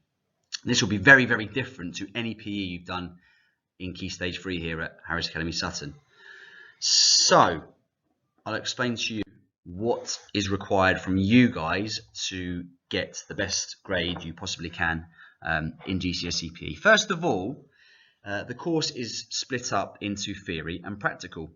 Theory is all pretty much generally classroom based. There will be moments where it is practical based in terms of being outside or in the sports hall to learn specific material, and that will generally be in your PE kit. But it is, on the whole, the theory side of the course is classroom based, and it will require you to be completing written work. This is because the assessment for GCSE PE is 70% theory. Okay, so 10% of that is coursework, which is written, but 60% comes from 2 exams, which last about 60 minutes long, and there are 2 of them. One is on applied anatomy, physiology, and physical training, which we put there on the left-hand side, top left-hand corner of the content overview is physical factors affecting performance. So that'll be out of 60 marks, and it'll be 60 minutes. And then the second paper is on the social cultural issues and sports psychology, which again is 60 minutes long and 60 marks. So that makes up 70% of the course. Then 30% of the course is made up from the practical side of PE, which will involve you being assessed in 3 different sports. Each of these sports is graded out of 20 marks, so you'll have a total of 60 marks to put forward from your practical PE. Of these 3 sports, one sport will have to be an individual sport. So there we're thinking about things like tennis, athletics. And one sport will have to be team-based, so your footballs, your crickets. And the other sport can be from either of those categories. So one team-based, one individual-based, and one from either category. And that constitutes 60 marks of the overall qualification. So the qualification is out of 200 marks, 60 marks from performing in 3 different sports, 20 marks from coursework, and then 120 marks from written examination assessment, which usually takes place at the end of May. It's one of the first exams on the GCSE calendar. So let's talk about the practical side of the course first. So, team sports. It used to be about 5 or 6 years ago that you could do a whole host of different team activities, but that's been streamlined now into rather traditional sports, and you can only be assessed on the sports that you can see here on my screen. These are team sports. You might be looking down that list and say, hold on a minute, badminton's not a team sport. Well, it is if you do it as a double and you play doubles badminton. That is a team sport. If you choose to do badminton as doubles with another player, that cannot then be assessed with singles. So you can't, for example, do one sport as singles badminton and one sport as doubles badminton. They will not allow that. So there are the team sports on the list there. If you can't see them, I'll read them out very quickly. Acrobatic gymnastics, association football, badminton, doubles, basketball, cricket, dance, but again as a group of people, figure skating as a group of people, futsal, Gaelic football, handball, hockey, hurling, ice hockey, inline roller hockey, lacrosse, netball, rowing, rugby league, rugby union, sailing as a team, boat, sculling, same sort of thing as a team, squash, doubles, table tennis, doubles, volleyball, water polo, and that is what constitutes the team sports. There are a few on there that are categorised as disability sports, which you guys cannot be assessed in unless you have a physical disability. So yeah, they're the sports, as you can see, very, very traditional team-based activities. And we will not be doing all those different sports in GCSE PE. You will not be studying, for example, inline roller hockey, because we do not have enough pair of skates to give each of you, and we don't really have the facilities to do that particularly well. Same with things like ice hockey. So we will try and do as many different team sports as we possibly can of the ones that you can be assessed in. But what this is here to show you is that if you were to take part in ice hockey outside of school, you could still be assessed in it, and that would involve me coming to assess you in your own location, wherever it may be where you play your ice hockey. So you can still be assessed in it, but we will not be doing that as part of the course here at Harris Academy Sutton in terms of your teaching hours. Individual sports then. So these are the individual sports. Again, if you can't see that list, because I'm aware the writing is quite small. Amateur boxing, so boxing, athletics, badminton, canoeing, cross-country running, cycling, dance, diving, equestrian, figure skating, golf, gymnastics, kayaking, rock climbing, sailing, sculling, skiing, snowboarding, squash, swimming, table tennis, tennis, trampolining, and windsurfing. All right, so that will be the sports that you can choose as an individual sport. So that will be the 60 marks that make 30% of the practical course. Let's move on to the theory side of the course. So these are the types of things that you will be studying. There are 2 units for each exam paper. Remember, I said each exam paper is out of 60 marks, and that's 120 marks total. So the majority of the course is theory-based, sports science edge to it. So Unit 1 is all about anatomy, physiology, and physical training. So we will look at the skeletal system. So you're looking at your bones and the functions of the bones, the muscles, the functions of the muscles, the respiratory system, so your lungs and the function of your lungs, the cardiovascular system, your heart, the functions of your heart and your blood vessels. And then we look at how each of those body systems is affected by both short-term and long-term exercise. We then look at the whole fitness side of the course, so the components of fitness. Fitness is a very, very broad term, and it's made up of 10 different components. You may be aware of some of them already. Warm-up and cool-downs and prevention of injury comes under Unit 1, and physical training, so you guys being able to build your own training program, which actually is also the coursework, which comes under 20 marks, 10% of the course. So some of this work here can really fit in nicely with the coursework you do. I'll talk about the coursework in a moment's time.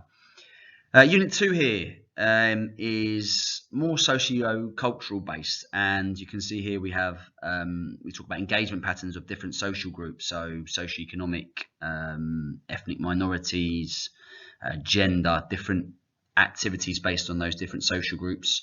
Commercialization of sport, so if you picture the Premier League, probably one of the most iconic leagues in the world, and definitely the most lucrative league in the world, so all about the business side of sport. Ethics and socio-cultural issues, so sportsmanship, gamesmanship, violence in sport, all under that category. Movement analysis, so that's about biomechanics. Then we go into sports psychology, so the sort of coaching role behind it and the mental side of the game. And we finish with health, nutrition, fitness, so what you should be eating as an athlete to get the most out of your performance, and how being active in and completing physical activity can help you in your life as living part of a healthy, active lifestyle, and the benefits that can have for you. Just on the coursework then, the coursework is called an analysis of performance, or an evaluation analysis of performance, and that involves you either doing a case study on yourself or a friend, and it involves you evaluating their performance in a particular sport and helping them to improve, or helping yourself to improve, and that will involve you planning your own training program, looking at how you can improve from both a fitness angle and from a skills angle. So it's actually quite an enjoyable piece of coursework to do. What do you need to be successful in GCSE PE? Well, it was really, really important. I put the grade boundaries right down there at the very, very bottom. Hopefully you can manage to zoom in on that and have a look. I'm aware it's very, very small. If you do want that detail, come and see me in the PE office. I can get that to you. But listen, with most of the course being 70% theory based, you might think that, oh, I don't really need to do much sport outside of school. Well, the grade boundaries, if you look down there, they're so tight. So the 3 sports that you do, you should be doing regularly outside of school, and you should be participating to a reasonable standard in order to get good marks in the practical side of the course, because that gives you a firm basis and a good starting point before you even sit your exams. If you don't take part in any sports outside of school, or physical activities outside of school, then you're really setting yourselves up for a failure, really, because you can see there the grade boundaries.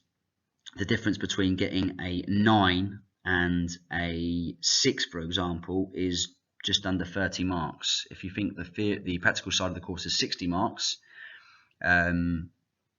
just by not taking part in sport outside of school and training regularly and playing in those at a competitive level, you're not going to be getting the best grades that you can possibly get.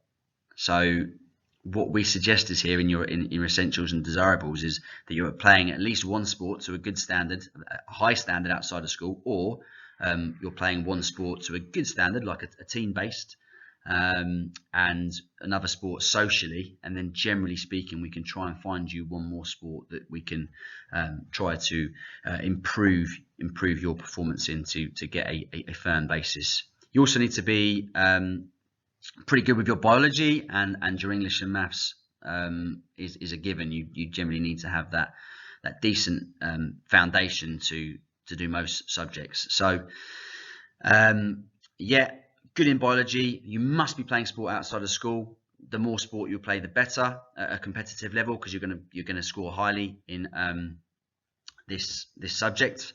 Also need to have a really good organised approach to learning. Always have your PE kit, good knowledge of a range of sports if you play them or not, and an excellent attitude and work ethic.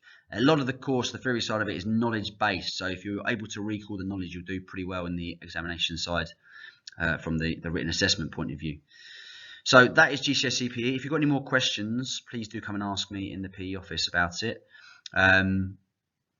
It's an enjoyable course. We try to make it as engaging as possible and as practical as possible, but you really do need to have that good foundation of taking part in sport outside of school in order to give yourself a good or a very high grade. Again, if you do not take part in sport outside of school, then you're going to struggle to achieve above a 4 or a 5 in this course. Okay, any questions, please do send them my way. Thank you, and goodbye.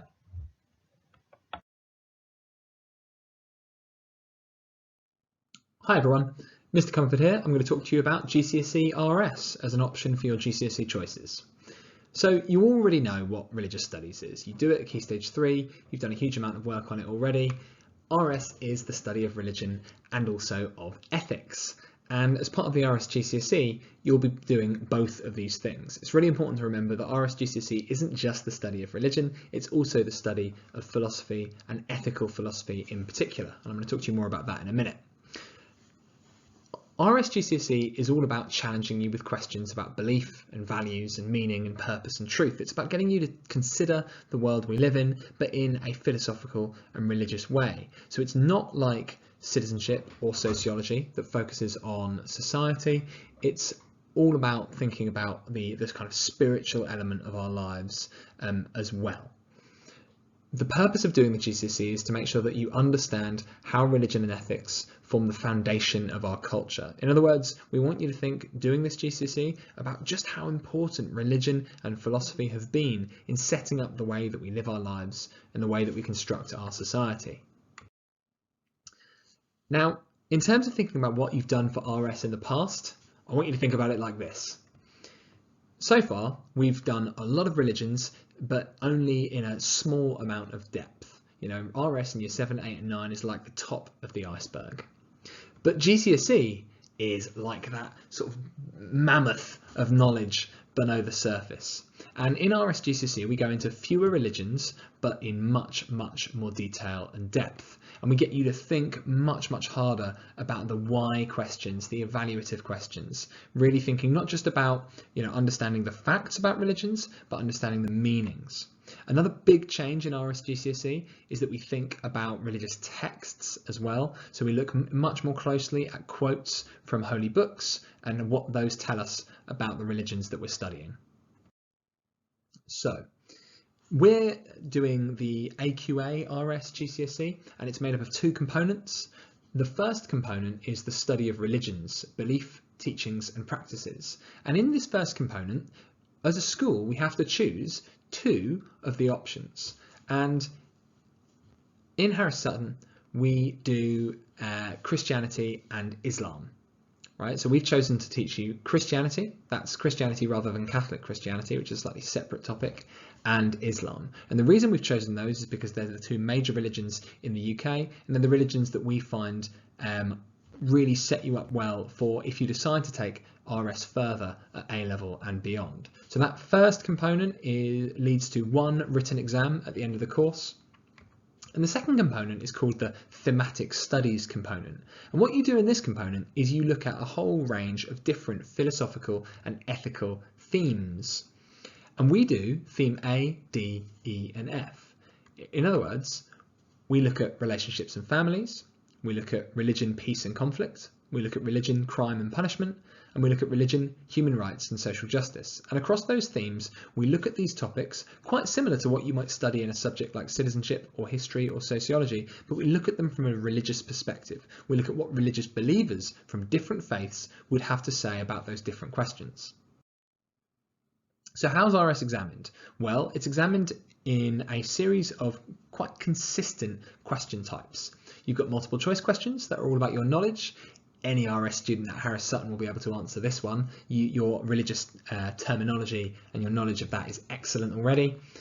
You get short answer questions, again, asking you to recap or retrieve knowledge. That one's give 2 Christian teachings about original sin. We go much more into depth in terms of religious teachings, and you're expected to understand them in a lot more detail than at Key Stage 3. There are 4-mark questions, which are about explaining different elements of different things. In this case, this is taken from a Christianity question on the beliefs paper. Explain 2 ways in which Jesus' crucifixion influences Christians today. You're asked to think about how religious beliefs affect religious believers' lives in the modern world. And then you get 5-mark questions, which are similar to the 4-mark questions, except you also have to refer to sacred writings or another source of belief or teaching in your answer. In other words, 5-mark questions are still about you explaining what you know about religion, but you have to bring in references to religious texts and holy books as well. And then one of the sort of key skills in the RS GCSE is essay writing. There are 12-mark essays, and those 12-mark essays pretty much always take the same format. They have a quote, and then you're asked to evaluate. So in this case, you've got, "A loving God would not send anyone to hell. Evaluate this statement." For those of you who remember studying the problem of evil in Year 8, it's those kinds of philosophical questions that you bring in here alongside your knowledge of those religions. So doing the beliefs paper is really, really interesting. It's not just about your knowledge of religions, it's about you evaluating and considering and criticising religious beliefs as well. The themes paper is a bit different.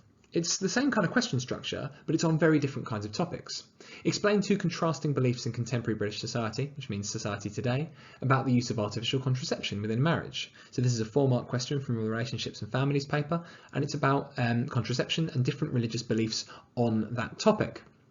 5-mark question, explain 2 religious beliefs about the status of women in religion. This is looking at what different religious groups at different times have thought about the status of women. And this is, again, asking you to consider not just religions in terms of what you might find in a particular holy book or what the kind of core beliefs in those religions are, but how those religious beliefs apply to our real lives. And in the themes paper, you get questions like this for your 12-mark question. For example, war is never right. Evaluate this statement. And in these debates, you're asked to bring in religious points of view, but also your own points of view. So you're asked to do your own philosophy, do your own critical thinking. Another example, corporal punishment can never be justified. Corporal punishment being basically inflicting pain on people as a punishment. It comes in schools and in society as well. If these kinds of questions engage you, if you're interested in this kind of thinking and this kind of writing, then we really strongly recommend you to consider taking the RS GCSE. In terms of how RS can help you prepare for A-levels, well, the obvious one is that the RS A-level is a great option, goes much more into depth into religious philosophy and the history of religious thought, and doing the RS GCSE is a great foundation for that. But there's also lots of other A-levels that will really benefit from you having done RS at GCSE. Politics, history, English, media, sociology, geography, and more. That religious knowledge is a great foundation for lots and lots of different areas. So, we hope you consider taking RS GCSE as an option. If you've got any questions about the GCSE, feel free to contact me. I'm Mr. Comerford. And if you want to find out more, you can go onto the AQA website, look at the GCSE Religious Studies A course. You can see example past papers, you can see the specification, which goes into much more detail about the content, and you can make a more informed decision. Thanks, everyone. Hi Year 9s! Today I'm going to be talking to you about studying GCSE Spanish here at Harris Academy Sutton. So why study Spanish at GCSE? Firstly, the students here at Harris Academy Sutton have proven themselves to be very able linguists. On average, 90% of the students receive a passing grade of a grade 9 to 4 in their assessments, hence making us #1 across the Federation. Spanish is the second most widely spoken language in the world, and in recent study, it has been identified as the most important language for UK prosperity and influence. There are several other reasons why studying Spanish at GCSE is important. Firstly, English is not enough. Not everyone speaks English. And if you travel to other countries, you will find that there are many people who may not be able to speak English, and you will need to communicate with them. Using a language at work could raise your salary from 8 to 20%. Learning languages really improves your communication skills, not only in Spanish, but also in English. Languages mean business. Being able to speak a language will make you really stand out, and employers need language skills in the UK. They're good for you. Speaking more than one language increases your brain capacity and improves your memory. Now, as you know, in Spanish, you have to learn a lot of key vocabulary and know your golden questions.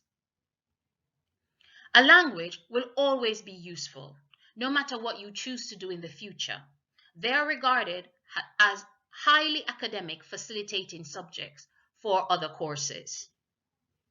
You get to study a wide range of topics and explore different cultures. And finally, school trips. Now, unfortunately, due to the recent pandemic, we've had to cancel our Spanish trip. However, there will be opportunities for school trips in the future. Also, learning Spanish will allow you to compete in a global job market. 3/4 of employers say they need their employees to have some foreign language skills. So already you will be ahead of the game.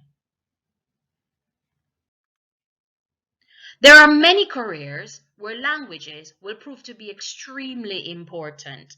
Here we have just a few. Now we know those more important ones such as translators, interpreters, but we also may have forgotten that in journalism, for example, it is very, very beneficial to have languages. So what will your GCSE Spanish course look like? In Spanish, you will study 3 main themes. 1, identity and culture. 2, local, national, and international areas of interest. And 3, current and future study and employment. Of course, much of the content at GCSE will be new, but as you can see, there are several topics with which you will already be familiar, such as describing yourself and family, talking about free time activities, describing where you live, and talking about your school. In addition to learning how to talk about and understand native Spanish speakers discussing these topics, you will also learn about the culture and lifestyle of the Spanish-speaking world and many festivals that they celebrate each year. The GCSE is assessed by 4 examinations at the end of year 11. These exams assess your ability in the 4 key skills: listening, speaking, reading, and writing, and are each worth 25% of the final grade. In this way, learning Spanish really improves your communication skills in the language. It is important to note that Spanish may not be viewed as the easiest GCSE subject. However, it is by far one of the most beneficial. In fact, with the help of your amazing Spanish teachers and your commitment, you will be able to easily succeed at your GCSEs. But what kind of students in general succeed in Spanish at GCSE? Students who are prepared to have a go and get involved both inside and outside of lessons. Those who enjoy the subject and are self-motivated. Those who like talking the subject, or if you don't, you are interested in giving it a go. Those who love to travel and has an interest in experiencing other ways of life, food, and culture.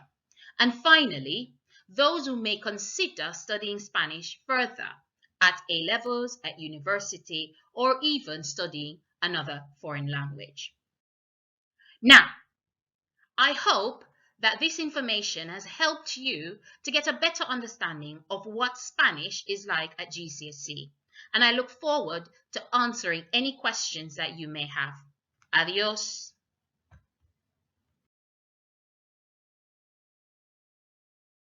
Hi Year 9, I'm going to talk to you about our BTEC award that we are offering at Harris Sutton this year for you guys.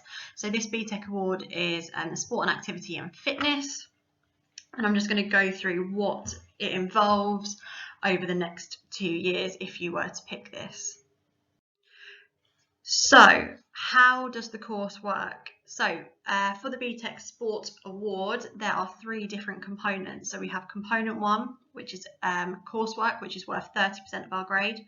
Component 2, also coursework, which is also worth 30%. And then finally, we have component 3, which is our exam unit, which will be worth 40%. We're now going to look a little bit more in detail at exactly what each of these components will entail over the course. So, component 1, which is a component involving just coursework. Component 1 is preparing participants to take part in sport and physical activity. So during this component, we will look at 3 different topics, and you will have a piece of work to complete for each of these topics. Our first topic is to explore types and provision of sport and physical activity for different types of participants. So here we might explore the types of barriers that people may come across when they are trying to take part in sports. For component 1, part B, we will examine equipment and technology required for participants to use when taking part in sport and physical activity. So during this section, we will explore different types of technology that are used by athletes, why they use them, what are the benefits, and some of the limitations. For our final part, which is part 1C, we will look at being able to prepare participants to take part in sport and physical activity. So during this section, we will look at what we need to do to prepare participants for sport. So what is involved in a warm-up? Why is it important? Component 2. So component 2 is taking part and improving other participants' sporting performance. Just like in component 1, we will have 3 different sections to look at and a piece of work to complete for each of these. Our first one, part 2A, is to understand how different components of fitness are used in different physical activities. So we will look and analyse different activities and how they use different components of fitness, such as speed, power, agility, within those sports. For part 2, it will be to be able to participate in sport and understand the roles and responsibilities of an official. So here we will look in depth at what an official actually does, their roles and responsibilities, and why these are important to the sports that we play today. For our last and final part, you will demonstrate ways to improve participant sporting techniques. So here you will come up with drills and activities that will help enable an athlete to improve their technique in your chosen sport. So component 3, which is our last component and our exam unit. This focuses on developing fitness to improve other participants' performance in sport and physical activity. During this component, we will have 3 topics to look at and learn for your exam. Our first topic, 3A, is to explore the importance of fitness for sports performance. So we will look at the importance of components of fitness for certain and specific sports. For 3B, we will investigate fitness testing to determine fitness levels. So we will learn how we test varying different components of fitness. For 3C, we investigate different fitness training methods. So here we will look at different training methods, why we use them and how they benefit certain athletes who take part in varying sports. And lastly, we investigate fitness programming to improve fitness and sport performance. So here we look at the importance of why goal setting is important, why we might have targets, and why our coaches and managers would use these in order to help our motivation.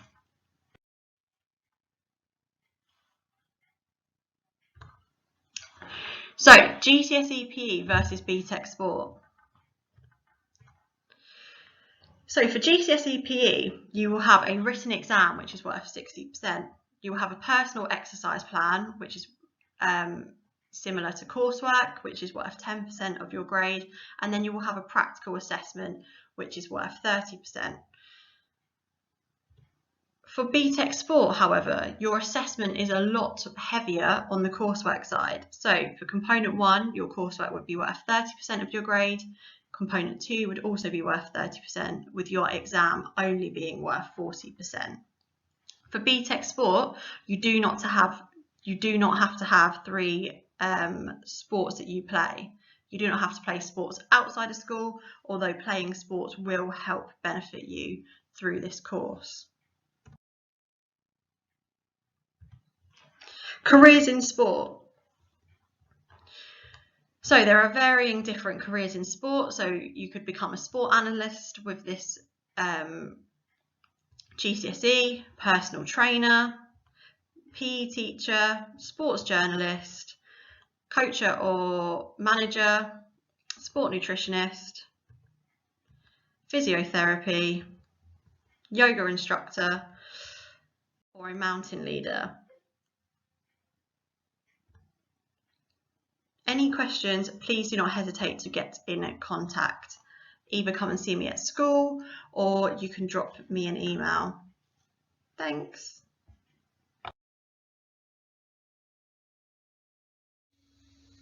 Hello Year 9.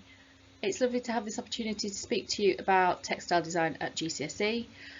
Some of you might know me, others might not. So my name is Miss Heald and I teach design and technology here at Harris Academy Sutton. I'm speaking to you about textile design because my background is very firmly in textiles and fashion. I studied GCSE Textiles, then A-level, then I went on to university to study fashion design with technology. From there I've had quite a long career in the fashion industry, and then I worked in interiors for a little while before becoming a teacher. On the first slide you will see some examples of GCSE work from another Harris Academy. Obviously we haven't done any GCSEs at the moment, so this isn't from our academy, this is from another one of our academies, but you'll see the range of work on there, from pure fashion design to more of an embroidered and conceptual and fabric manipulation pieces. Here's more examples of GCSE work. So there are some examples here of portfolio work, so work that goes into a workbook. This is research work where they've looked at designers in order to influence them going forwards. And then there are these more conceptual pieces. You can see there's a range of techniques involved here. So there's felting, there's embroidery, there's dyeing, printing, fabric manipulation. So there's a lot of creativity just on that one page. Just briefly to talk about the GCSE, it's a 2-year course running across years 10 and 11, and it is assessed by looking at 2 components. Component 1 is the personal portfolio. This is the body of work that you will start to create as soon as you walk into your first GCSE lesson. It's 60% of the GCSE and it's supposed to represent 120 hours of guided learning. That's across 2 years, working in school and at home. You create a personal portfolio of work that shows your knowledge and understanding and skills that you've learned over the course. So any new skills that you learn, printing techniques, weaving techniques, dyeing techniques, embroidery, stitching, any kind of techniques that you learn will all be encapsulated in your portfolio. And your exploration of those new methods of working, the new ideas, and your research, everything goes into your portfolio. And then the second component is the externally set assignment. So this is a 10-hour period of sustained focus working under exam conditions. You will have had a lot of time to prepare for this. So the paper is released in January of the year that you do your GCSEs. And from that point, you can start to do preparatory work. So you can start to do the research, you can start to do the experimentation, and you can start to do the planning. And the 10 hours is the culmination of that. That's when you do your final piece. But you will be so prepared for it, it will be a doddle. Both component 1 and component 2 are marked against the same 4 assessment objectives, AO 1, 2, 3 and 4. So they're a little bit wordy in this table, but this is taken exactly off the exam board's website. So AO1 is the development of ideas through investigations demonstrating critical understanding of sources. So that is essentially the research element of the project.